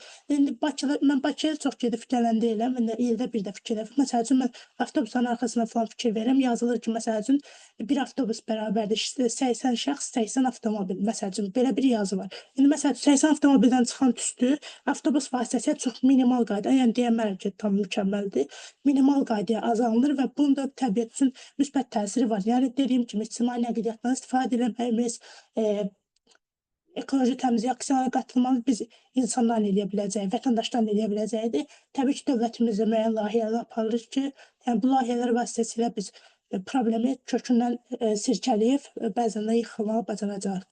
Mənim deyə biləcəklərim bu qədər idi. Sualınız üçün təkrar təşəkkür edirəm. Sizcə, yəni fikrim aydın oldu, yoxsa biraz da danışım? Çox sağ olun, təşəkkür edirəm. Xeyr, başqa sualım yoxdur. Sağ olun, mən təşəkkür edirəm aktivliyiniz üçün, suallarınız üçün. Dəyərli auditoriyamız, başqa kimlər sual vermək istəyir? Biraz aktiv olaq auditoriya. Fatimə xanım, zəhmət olmasa chat bölməsindəki sualı səsləndirin. Fatimə xanım buradadır. Bəli, bəli. Sualımız belədir ki, süni intellekt ekoloji monitorinqdə istifadə olunurmu və necə istifadə olunur? Sualınız üçün təşəkkür edirəm Gülnar xanım. Süni intellekt təbii ki, ekoloji monitorinqdə istifadə olunan bir modeldir ki, bu dəqiqə biz süni intellekti tək ekoloji modeldə yox, hər bir şeydə şəxsən elə insanlarımız olur ki, məsəl üçün süni intellekti heç şəxsi həyatında belə istifadə edir. Məsəl üçün filan kəs mənə filan söz dedi, mən ona nə cavab verə bilərəm? Yəni bunun süni intellektin dediyim kimi hər şeydə istifadə oluna bilir və istifadə olunma qaydasında isə, yəni ekoloji monitorinqdə təbii ki, məsəl üçün bayaq mən sizə dediyim kimi peyçlərdən də filan da, məsəl üçün hətta xaricdə səhv Yaponiyadadır bu. Deməli, məsəl üçün hətta deyərəm ki, Yaponiyada da belə bir layihə var ki, bununla görüntünü açırlar, yəni bitkilərin yanına müəyyən ölçülərdə robotlar yerləşdirilir və təbiətin, ağacların, bitkilərin belə yoxlanması olur. Dostlar, bu arada Seymur bəy mənə DM-dən yazdı ki, bəs bu sualı özüm cavablandırmaq istəyirəm. Mənim daha maraqlı bir cavabım var. Olarmı Gülnar xanım sualımızı Seymur bəy cavablandırsın? Yəni, ümid edirəm mən də cavabım qaniyyətcə olur, amma mən düşünürəm ki, Seymur bəyin bu layihəyə üzrə belə bir layihədə iştirak olub daha yaxşı cavab verir məncə. Çox sağ olun yenidən söz verdiyiniz üçün. Sualımız belə idi ki, burada yazılmışdı ki, ekoloji monitorinqdə süni intellektdən istifadə olunurmu? Birincisi, mən bunu demək istəyirəm ki, bizim universitetdə bu fənni tədris edən müəllim həmkarlarımız var ki, ekoloji monitorinq fənnini tədris edirlər. İndi Mirfəqan bəy vurğuladı. Düzdür, məsələn, Azərbaycan Texnologiya Universitetində bu fənn tədris olunursa, məsələn deyirəm, tam bilmədiyim üçün o universitetdə necə tədris olunur və yaxud da Gəncə Dövlət Universitetində, bunun timsalında digər universitetlərdə ekoloji monitorinq fənninin tədrisində süni intellektdən istifadə edən universitetlər də var. İstifadə eləməyən universitetlər var ki, onlardan biri bizim universitetimizdir. Azərbaycan Dövlət Aqrar Universiteti. Bizdə ekoloji monitorinqdə heç bir süni intellektdən istifadə eləmirik. Bildiyiniz elmi bir insan olur yanımızda, o da müəllim, dosent və yaxud da professor, akademik heyətdən bir nümayəndə. Gedirik, monitorinqlər təşkil edirik, aparırıq. Həmin apardığımız müddətdə ekoloji monitorinq metodları var da, onlar müəyyən kartoqrafik quruluşlu vərəqlərdir, onun timsalında şüşə qablardır müəyyən, plastik qablardır ki, bunlardan istifadə edirik. Mirfəqan bəy orada çox düzgün vurğuladı ki, süni intellektdən istifadə olunarsa, müəyyən şeylər yerini, əksini tapır. Biz bunu bir dəfə müşahidə apardıq ki, düzdür, bu fənn 3-cü kurslarda tədris olunur və 3-cü kurs nəticələrinə uyğun bizim apardığımız tədqiqat çox yüksək səviyyəli bir tədqiqat idi. Deməli, bunu gətirdik, aparat var idi orada. Məsələn, burada indi aramızda torpaqşünaslıq və aqrokimya ixtisasında oxuyan tələbə varsa, onu bilər. Ekometr adlı bir alət var. Əsasən o alətdən torpağın dərəcə ölçüsü ölçülür, onun humus qatının dərəcəliyi təyin olunur ki, onu götürdük, onunla bir dəfə ölçdük, bir dəfə də tələbələr torpağı qurutma üsulundan. Torpaq qazıldı, torpaqdan götürüldü istifadə, həvəng dəstədə torpaq döyüldü, böyük hissələri torpaq süzgəcdən keçirildi. Siz inanırsınız ki, 5.8-i biz alətdə də aldıq, yəni aparatda, bir-birindən xəbərsiz tələbələrdə, yəni ola bilər ki, aralarında deyə bilərlər və yaxud da nəsə. Biz bütün prosesləri təbii formada aparandan sonra da 5.8-i aldıq. Yəni ikisində də eynidir. Düşünürəm ki, süni intellektdə də, yəni belə texnologiyalarda da müəyyən şeyləri dəqiq alırıqsa, bunu bir insan olaraq da dəqiq ala bilərik.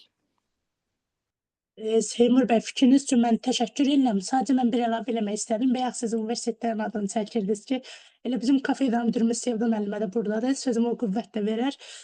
Bizim universitetdə də ekoloji monitorinq tədris olunur və bizdə hal-hazırda indi Sərxan bəydir, sonra Seymur bəydir, əməkdaşlığımız zamanı bizim erkən gəldiniz. Bizim laboratoriyalarımız gəldi ki, bizim laboratoriyalarda 7.000 manatlıq, 8.000 manatlıq, yəni ekologiya lazım olacaq hər cürə alətlərin orijinal variantı ilə yəni gətirmişik. Bizdə də hal-hazırda o alətdən var ki, biz İnşallah bizim universitetdə 2-ci kurs, 2-ci semestr, yəni biz ekomühəndislərə tədris olunacaq. Bu ekoloqlara 1-ci kursdan, yəni 1-ci semestrdən tədris olunur. İnşallah biz gələn semestr bu fənni öyrənəcəyik, tədrisini alacaq və universitetimizdə mən bildirdiyim kimi, yəni gələn avadanlıqlar vasitəsilə bəli biz süni intellekt vasitəsilə bunu öyrənəcəyik. Həmçinin sizin dediyiniz kimi mütəxəssislərdə ayrıca, yəni ikisində bizdə tədris olunacaq. Sual verən şəxsimiz kimdir? Gülnar xanım. Gülnar xanım, sizə də sualınız üçün təşəkkür edirəm. Ümid edirəm cavablarımız sizin üçün qaniyyətli oldu. Sevda müəllimə, buyurun söz demək istəyirdiniz.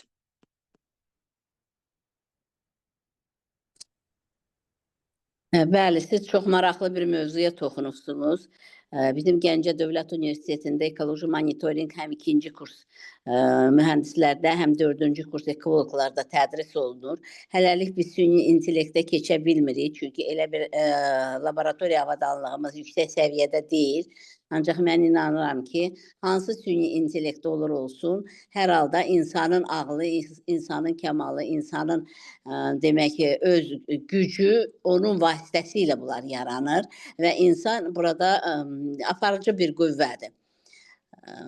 Monitorinqdə hələlik bizdə yalnız belə deyək, əyani vasitəsilə insanların, müəllimlərin, tələbələrin özünün rəhbəri ilə aparılır.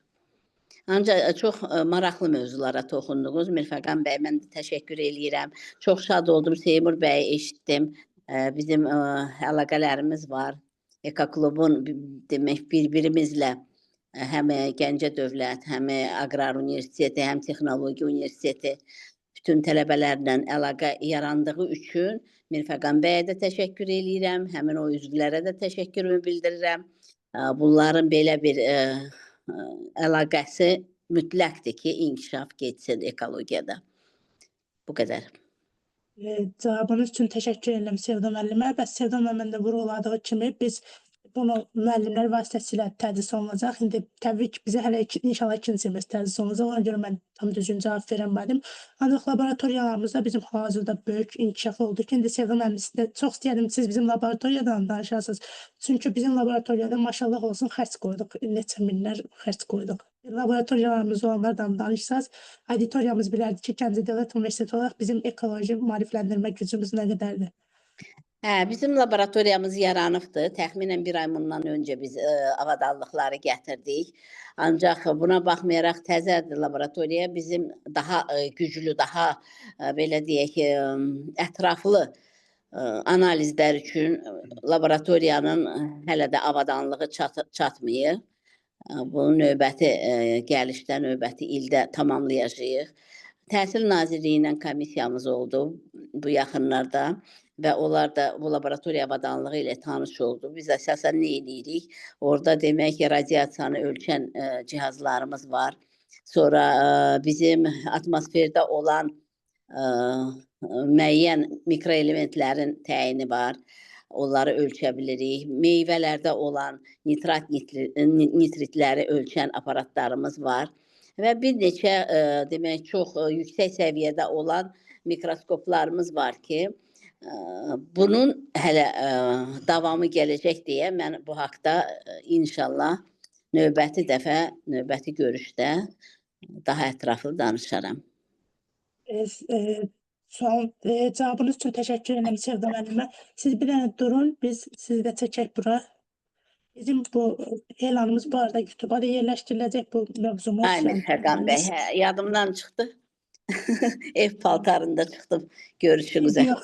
Eybi yoxdur. Bizdə sizin tələbələriniz nə olacaq ki, müəllim? Əla. Deməli, gənclər başqa kimin sualı var? Bir maraqlı suallar istəyirəm. Mən bu günlərim hazırlaşdım ki, dəyərli auditoriyamız bizə maraqlı suallar versin. Həmçinin Hüseyin bəy də.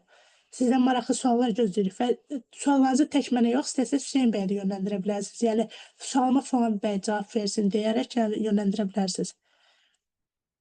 Fatimə xanımın çox qəşəng bir sualı var. Fatimə xanım, siz səsləndirin zəhmət olmasa. Əgər süni intellekt ekoloji balansı qorumağı bizdən daha yaxşı bacarsa, qərar vermək hüququnu ona verməliyikmi? Bu sualımı həm səsləndirməsi, həm də cavablandırması Mirfəqan bəyə müraciət edirəm. Fatimə xanım, öncə sualınız üçün təşəkkür edirəm. Həmçinin digər Fatimə xanıma səsləndirdiyi üçün təşəkkür edirəm. Ekoloji balansı qorumaq üçün bizdən daha yaxşı bacarırsa deyən bir şey yoxdur. Mən Seymur bəyə necə deyim? Seymur bəyin də dediyi sözü vurğulayıram ki, süni intellekt ekoloji balansı qorumaqda bizə sadəcə dəstəkçi ola bilər və Sevda müəllimənin də vurğuladığı kimi biz iş aparan biz insanlarıq. Ekologiya sahəsində iş aparan biz insanlarıq. Yəni süni intellekt sadəcə bizə biraz məlumat verə bilər. Ancaq işi ekologiya sahəsi elə bir sahədir ki, işi yalnız insan apara bilər. Süni intellekt mənə kömək edə bilər. Məsəl üçün tutam ki, mən bu torpağın nə bilim tutam ki, yararlılığını ölçməkdə ötrü istifadə edə bilərəm. Məsəl üçün, burada süni intellektdən və sair istifadə edə bilərək mən bunu öyrənə bilərəm. Ancaq verilən qərarı mən insan verə bilərəm. Baxın, məsəl üçün, mən TikTokda görmüşdüm bunu. Naxçıvan Dövlət Universitetində, indi aramızda yəqin ki, oranın tələbəsi var, yoxsa orada mən tələbələr görmüşdüm ki, 3-cü kurs tələbələri səhv eləmirəmsə, robot müəllim hazırlamışdılar Naxçıvan Dövlət Universitetində. Baxın, orada müəllimə məsələn deyəsən ki, tutam ki, necə deyim, məsələn, deyək ki, ismin növləri haqqında danış, nə bilim, ismin halları haqqında danış. Orada robot danışa bilər. Tələbəyə izah edə bilər və tələbəyə bu dərsi başa da sala bilər. Ancaq biz ekologiya sahəsində robot yalnız mənə göstəriş verə bilər ki, məsəl üçün, falan torpağın nəmliyi nə qədərdir? Süni intellekt mənə bunu deyə bilər. Ancaq qərar vermək ekologiya sahəsində yalnız mənimdir. Qərar verməyi ona buraxmağım düzgün deyil. Çünki yəni necə deyim, biz insanlar buna qərar versək daha yaxşı olar. Çünki mən düşünürəm ki, hətta buna 100 il belə keçsə, insanlar yerinə heç bir süni intellekt qərar verə bilməz.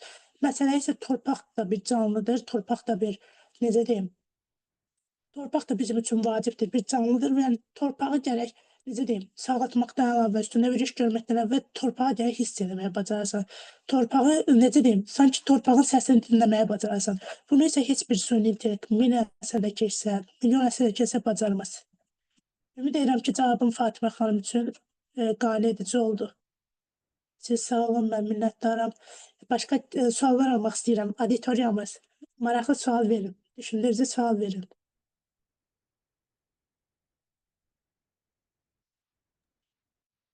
Salam, axşamınız xeyir olsun.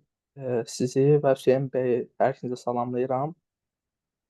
Mənim 2 dənə sualım var. Həm belə deyim, müsbət tərəflərə, həm də mənfi tərəflərə aid 2 dənə sualım var. İlk öncə özümü tanıdım. Mən Milli Aviasiya Akademiyasının İqtisadiyyat və Hüquq fakültəsinin 3-cü kurs tələbəsiyəm. Özüm iqtisadiyyat ixtisasını təhsil alıram və ekologiya ixtisasına həqiqətən çox marağım var yüksək dərəcədə. Ümumiyyətlə bizdə ekologiyaya çox şey keçmirlər, ancaq ki, mənim yenə də marağım olub. Mənim sualım ilk olaraq müsbət tərəflərə sualım var. Artıq bilirsiniz ki, 2000-ci ildə 2-ci Qarabağ Vətən müharibəsindən sonra torpaqlarımız artıq işğaldan azad olundu və burada artıq yeni layihələr hazırlamağa başladı. Bu layihələrdən biri də belə deyək də 91 və 94-cü illərdə artıq həmin bölgədən deportasiya olmuş insanları yenidən ora qaytarmaq və orada artıq belə seçdiklər, ağıllı şəhərlər adlı bir konsepsiya hazırladılar, layihə hazırladılar. Bəs bu artıq bilirik ki, ağıllı şəhərlərin də yəni ekologiyana tam bir əlaqəsi vardır. Sualım ondan ibarətdir ki, ağıllı şəhərlər konsepsiyası ekologiyanın qorunmasına necə töhfə verir? Sualınız üçün təşəkkür edirəm Elnar bəy.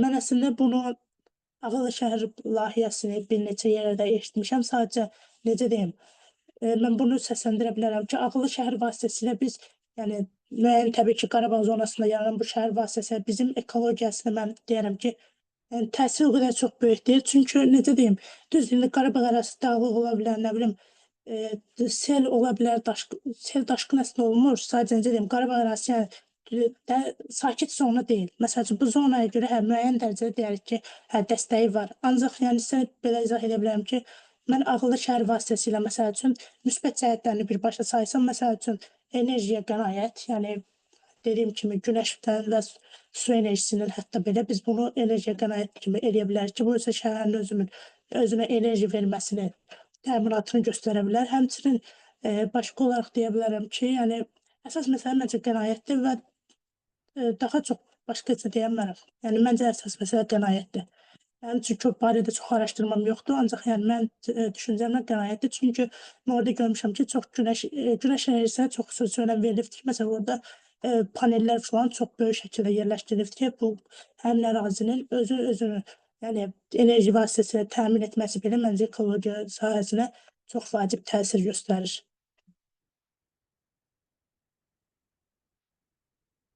Elnar bəy, cavabım sizin üçün qane edici oldu, yoxsa? Tamam, bəli, cavabınız məni çox qane elədi. Mənim ikinci sualım isə Hüseyn bəyədir. Özü də məndən yaxın dostlarımdan biridir. İkimiz də Milli Aviasiya Akademiyasında təhsil aldıq. Bizdə belə deyək də, bizim hava limanlarının və yaxud da ki, Azal Aviya şirkətinin ən böyük problemlərindən biri də səs və işıq çirklənməsidir. Biz həmişə orada tədbirlərdə olarkən həmişə ondan danışırlar. Sadəcə olaraq mən özüm iqtisadiyyatda oxuduğum üçün çox o qədər də vaxt məlumatım yoxdur işıq çirklənməsi haqqında. Hüseyn bəydən istəyirəm ki, sualım odur ki, texnologiyanın yaratdığı səs və işıq çirklənməsi hansı ekoloji fəsadlara yol aça bilər? Əvvəla səni də salamlayıram, sual üçün təşəkkür edirəm. Bəli, yəni belə deyim də sənə, aviasiya tərəfdən, yəni aviasiya cəhətdən səs-küy çirklənməsi, yəni həddindən artıq çoxdur. Yəni onun da müəyyən belə deyək də səviyyələri var.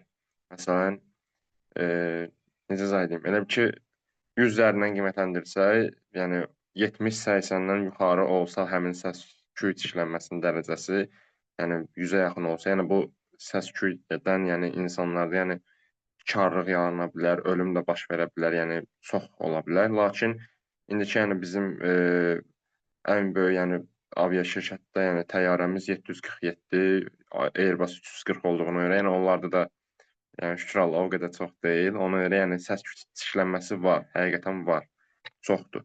Amma yəni böyük təyyarələrə nisbətdə yəni o qədər də deyil. Yəni ona görə ümumiyyətlə aviasiya, yəni aeroport, hava limanı ərazisində, yəni bütün ölkələrdə aiddir. Bu, yəni yaşayış evləri minimum 7-8 kilometr uzaq olmalıdır. Yəni bayaq mən vurğuladım o mövzunu danışanda zərər haqqında.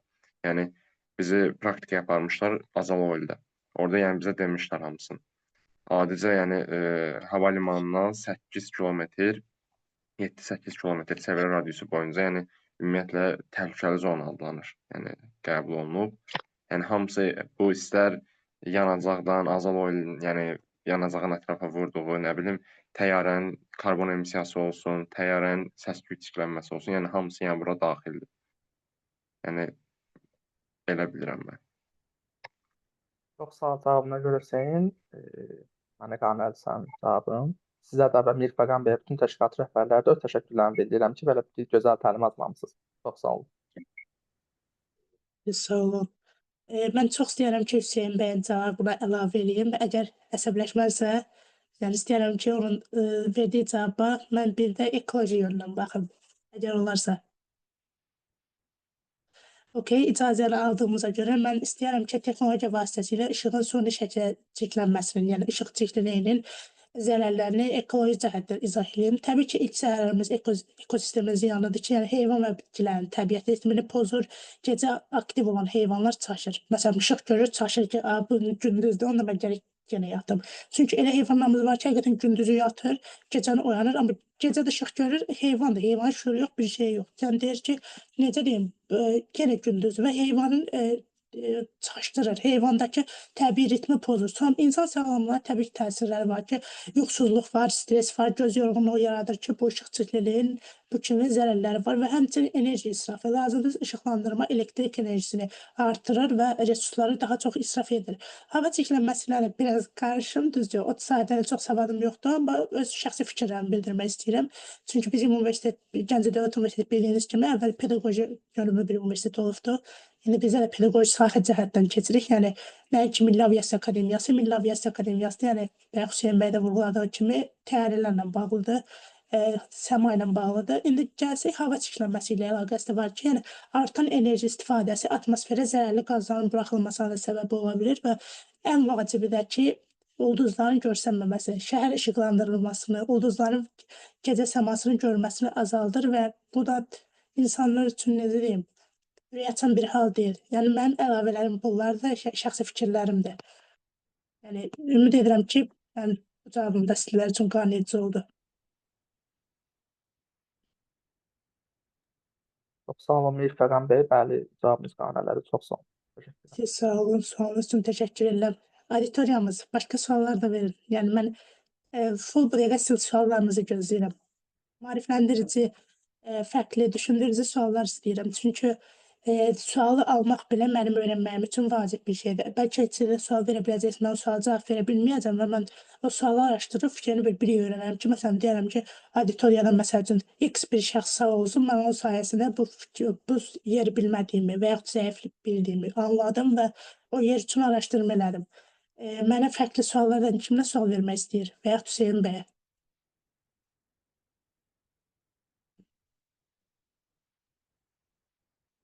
Xeyr, açar söz olmur.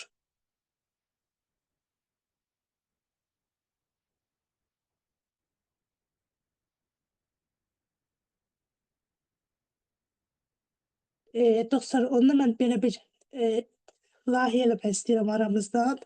Deməli, auditoriyamız yəqin ki, ümid edirəm, auditoriyamız əksəriyyət tələbə heyəti olar yəqin ki. Əla, fakültə ekologiyalı, ondan Bakı Dövlətinin tələbəsiz. İdeya İctimai Birliyində könüllüyəm. Əla. Əminə xanımdan belə bir sual var ki, gələcəkdə ekoloji tarazlığın təmin etmək üçün hansı texnoloji istiqamətlər inkişaf etməlidir? Gələcəkdə ekoloji tarazlığı təmin etmək üçün hansı ekoloji istiqamətlər inkişaf etməlidir? Yəni, bu çox gözəl bir sualdır. Əslində, ekoloji tarazlığı biz təmin etmək üçün ekoloji tarazlığı biz təmin etməkdən ötürü təbii ki də biz təbiətimizdə müəyyən layihələr, məsəl üçün, bayaq dediyim kimi, mən bayaqdan vurğulayıram onu, enerjini almaq üçün günəş enerjisindən, su enerjisindən və s. kimi istifadə edə bilərik. Biz texnoloji istiqamətlər, yəni bu şəkildə aparsaq, məsələn, günəş şüasından falan istifadə edək, ekoloji tarazlığı təbiətdə, yəni texnologiya olaraq müsbət cəhət göstərib, təbiətə də müsbət cəhət verə bilərik ki, çünki neftin buraxılması, kömür yandırılması və s. həqiqətən təbiətimizə çox ciddi şəkildə zərər vurur. Yəni, mən ancaq bunu enerjilərin bərpa edilməsini, yəni nümunə kimi göstərə bilərəm. Burada əl qaldırıb iştirakçımız, buyurun. Bu arada mənim sualım sizin üçün qanunici oldu, cavabım.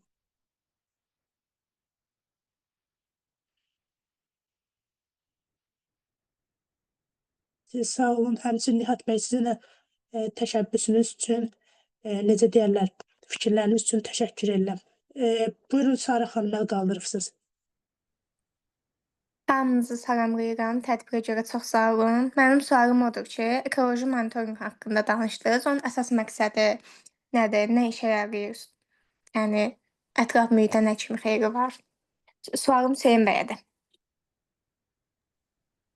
Sara xanım, sizə salamlayıram. Mənim əziz qrup yoldaşımdır. Yəni, sualın cavabını belə deyim.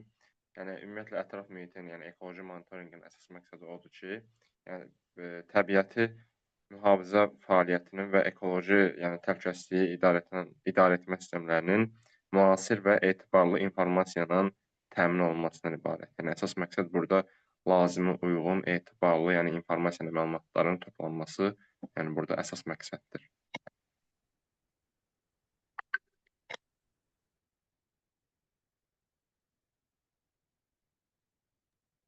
Çox sağ olun, cavab qatısınıza görə. Sağ olun. Bir sual da var, Sərxan bəy yazıb. Süni intellekt və avtomatlaşdırma təbiətə ziyan vura bilərmi, yoxsa bu texnologiyalar ekoloji problemləri azaltmağa kömək edə bilərmi? Əslində mən bunu ikisini də, yəni iki yandan da mən bunu təsdiqləyirəm. Çünki həm bunun ziyanı var, həm müsbət tərəfləri var ki, biz Hüseyn bəylə bundan danışırıq ki, məsəl üçün müsbət tərəfləri süni intellektin və avtomatlaşdırma müsbət tərəfləri, məsələn, ayaqlı su sistemi olsun və s. kimi bu müsbət tərəfləri olduğu halda, məsəl üçün, bunların hazırlanması üçün istifadə olunan, məsəl üçün, süni intellektlərin hazırlanması üçün istifadə olunan və s. kimi bəzi cihazlar da olur ki, bunlarda isə təbiətə zərər də verə bilir ki, məsəl üçün, onların motoru olsa, motorlar böyük dərəcədə radiasiya verə bilir ki, biz düzdür, son zamanlarda elə böyük radiasiya hadisəsi görməmişik Çernobildən bəri. Amma yəni dediyim kimi həm müsbət, həm mənfi təsirləri var. Yəni ümid edirəm ki, yəni mənim fikrimi sizin üçün aydın oldu, Sərxan bəy.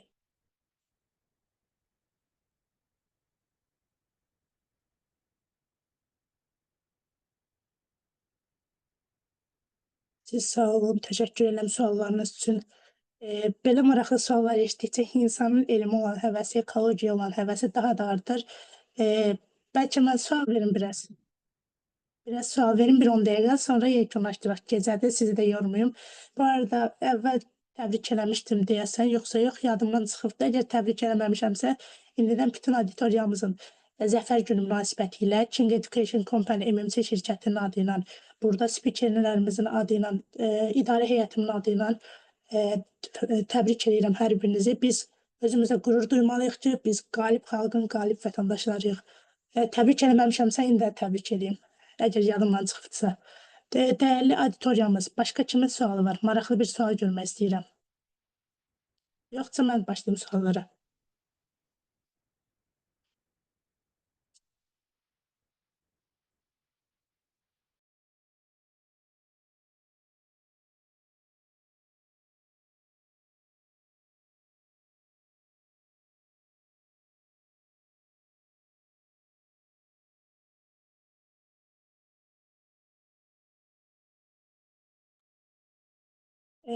Deməli, əziz dostlar, sual eşitmədiyimə görə mən sual verim.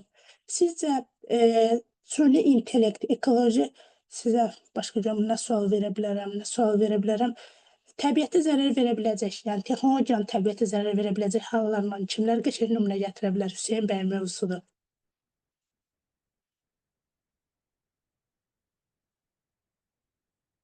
Dəyərli dostlar, biraz aktiv olun, rahat olun. Yəni bizə də görək kim maraqlı cavab verə biləcək.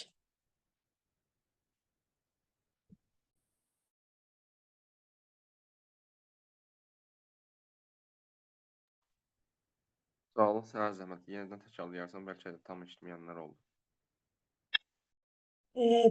Sualım buydu ki, süni intellektin təbiətə olan zərərləri nələrdir? Yəni sizcə nə kimi zərər göstərə bilər? Hətta Hüseyn bəy, sizin mövzuya da aiddir. İstəsə siz də cavab verə bilərsiniz. Sıram auditoriyadan inşallah gözləyə görək. Gözləyək Mən görək. bu suala Mirfəqan bəy, mən bu suala cavab vermək istəyirəm. Bəlkə cavab vereyim. Buyurun, mikrofon sizindir. Bəli, ümumiyyətlə siz burada süni intellektin təbiətə zərərlərindən danışdınız. Artıq biz bilirik ki, həm iqtisadi sahədə, həm siyasi, həm iqtisadi, həm sosial, həm də ekoloji sahədə artıq biz süni intellekt haqqında danışmışıq və onun təbiət zərərləri haqqında xeyli geniş şəkildə məlumatımız var. Mən ilk olaraq bura enerji sərfiyyatının artmasını deyə bilərəm mən ilk olaraq bura. Nümunə göstərə bilərəm ki, məsələn, böyük süni artıq modellər var. Biz tanıyırıq ki, ChatGPT olsun, Gemini olsun, DeepMind olsun, OpenAI olsun və s. Bu kimi proqramlar artıq məlumat mərkəzləri çox olduğundan, belə deyək də, artıq nəhəng miqdarda elektrik enerji sərf edir. Bu da enerji sərfiyyatının artmasına səbəb olur. Bu da belə deyək də, təbiət zərər göstərə bilər. İkinci isə elektron toplantıların çoxalmasıdır. Artıq süni intellekt sistemləri və müasir deyirik ki, artıq prosesorlar fərq göstərir. Artıq bu prosesorlar tez köhnəlir və yeni modellər əvəzlənir. Həmin bu yeni modellərin əvəzləndikdən sonra artıq elektron tullantılarla gəlir və bu da elektron tullantıların yüksək şəkildə sürətli artmasına gətirib çıxarır. Məsələn, artıq süni intellektdə biz demək olar ki, bütün işlərimizi artıq biz süni intellektdə görürük. İstər test olsun, istər Kalliopin, bir çox şeyləri biz süni intellektdə aparırıq. Süni intellektdə istifadə olunan serverlər var artıq və bunlar 3-5 ildən sonra yararsız hala gətirir. Və onların artıq köhnəlməsi zamanı, yəni utilizasiya zamanı artıq bir çox zərərli maddələr olsun, bilirik ki, civa olsun, qurğuşun və s. kimi bu maddələr artıq torpağa və suya qatışır və bunun nəticəsində elektron tullantılar çoxalır.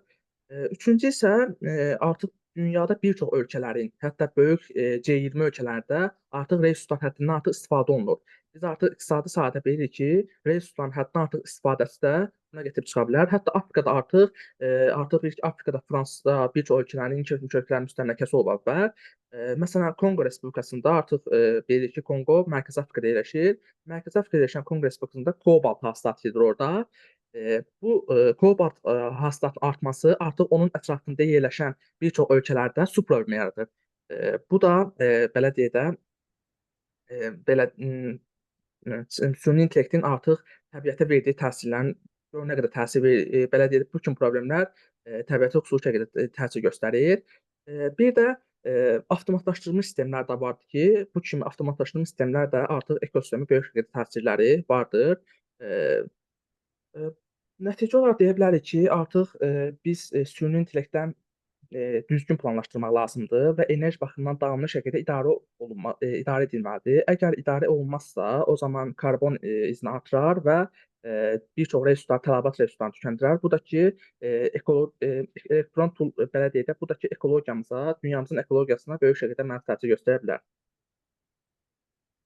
Fikirləriniz üçün çox təşəkkür edirəm Elnar bəy. Həqiqətən çox maraqlı fikirlər idi. Bunları mən elə bayaqdan qulaq asıram ki, necə maraqlı fikirlər. Düzdür, sahəm ekologiya olsa da, yəni mənim burada auditoriyadan tanıyan əksəriyyət çoxdur.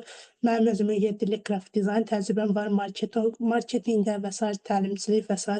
Yəni bir çox sahəyə mənim marağım var. İstər yazıçılıq olsun və s. və s. İqtisadiyyat sahəsinə mənim həqiqətən çox marağım var və necə deyim, hər sahədən də öyrənmək mənim üçün çox maraqlı gəlir, çox məlumatlandırıcılıq, yəni çox məlumat bilmək, nəsə gün ərzində yeni bir xeyirli bir məlumat öyrənmək, eşitmək mənim üçün yəni çox müsbət bir haldır. Özümü həmin günü həqiqətən yaxşı bir günümüş kimi onda hiss edirəm ki, mən bu günlərim yeni bir şey öyrəndim. Elə məhz sizdən də mən yeni ideyalar öyrəndim. Həmçinin digər çıxış edən tələbə yoldaşlarımızdan da, auditoriyadakı yoldaşlarımızdan da siz başda olmaqla bütün iştirakçılarımıza, bütün fikir bildirən iştirakçılarımıza, iştirak edən iştirakçılarımıza təşəkkür edirəm.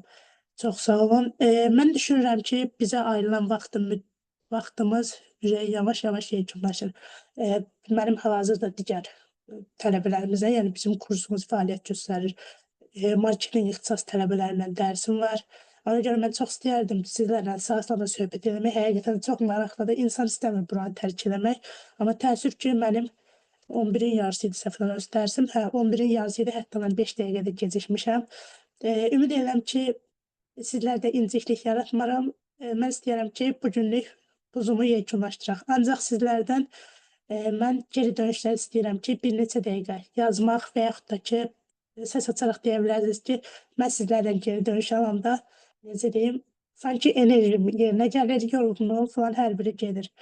Yəni, həqiqətən sizinlə tanış olmaq, sizinlə bir auditoriyada çıxış eləmək mənim üçün çox xoş oldu. Həmçinin Hüseyin bəy üçün də. Hüseyin bəy, mən çox danışıram. Buyurun siz danışın. Məndən mikrofonu düşün. Edirəm, yəni mən də başda demədim, yəni bu da mənim ilk təlimim idi. Yəni Mirfəqan bəylə onda çox təşəkkür edirəm. İnşallah yəni əməkdaşlığımız daha da xeyirli uğurlu olar. Bundan sonra daha belə çoxlu təlimlərimiz, seminarlarımız olar. Yəni Seymur bəydir, Mirfəqan bəydir. Yəni inşallah bizim birgə əməkdaşlığımız daha da çox olar.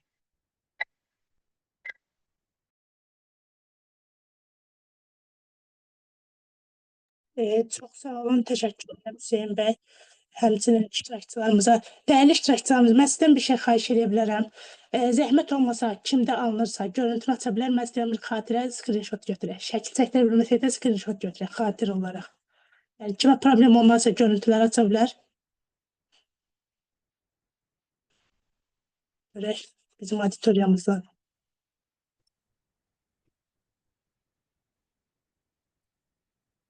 Mirfəqan bəy, təbrik eləyirəm. Çox gözəl təlim keçdi. Bütün iştirakçıları bugünkü gündən təbrik eləyirəm. Gözəl bir gündə, bizim dövlətimizin zəfər qazandığı bir gündə belə bir təlim keçirildi. Bunun özünün də bir müsbət tərəfi var və hər birinizə uğurlar arzu eləyirəm. Bəli, bir dənə şəkil, hər biriniz zəhmət olmasa açın kameranı, ümumi bir şəkil çəkdirək. Dostlar, kameraları açaq, Sevda müəlliməmizin xahiş ilə kameralarımızı açaq, bir dənə screenshot götürüm. Seymur bəy, niyə gizlənir bu gün? Seymur bəy təəssüf deməyəyim, gəzintidə də hazırdır, amma dedi ki, bəs gəzintidə olsa mən o təlimə qulaq asmalıyam ki, mənim burada yaxınlarım çıxış edir, dostlarım çıxış edir, yəni mən o təlimdə iştirak eləməliyəm. Həmçinin bizim Texnologiya Universitetinin sədri Sərxan bəy də qoşulubdur, hazırda özü də buradadır. Görüntü açaq sizlərdən. Lap yaxşı. Yaxşı gününüz olsun. Gözləyim mən açım print screen-i.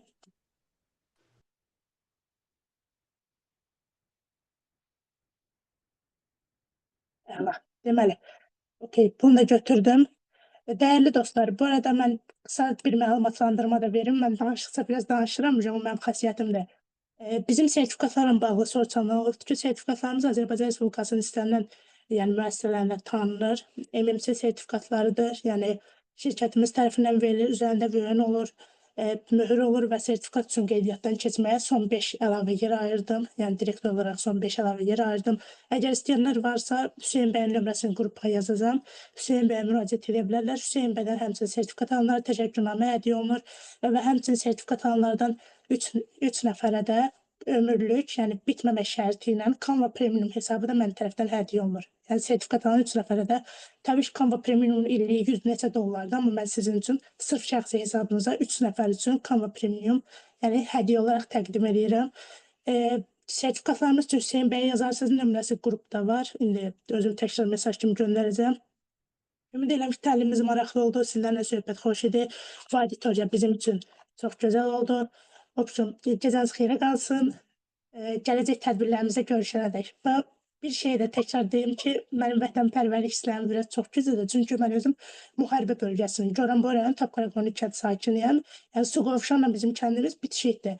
Mən yəni hal-hazırda tək mən özümlə danışmayım. Biz Azərbaycan olaraq azad şəkildə yaşaya biliriksə, bunun səbəbkarı olan şəhidlərimizin ruhu qarşısına baş əyirəm. Həmçinin bizi bu zəfəri yaşatdığına görə hər birinə, həmçinin qazilərimizə, veteranlarımıza və Ali Baş Komandana təşəkkürümü bildirirəm və bir şey demək istəyirəm ki, hər biriniz özünüzdən qürur duyun, çünki biz qalib xalqın vətəndaşıyıq.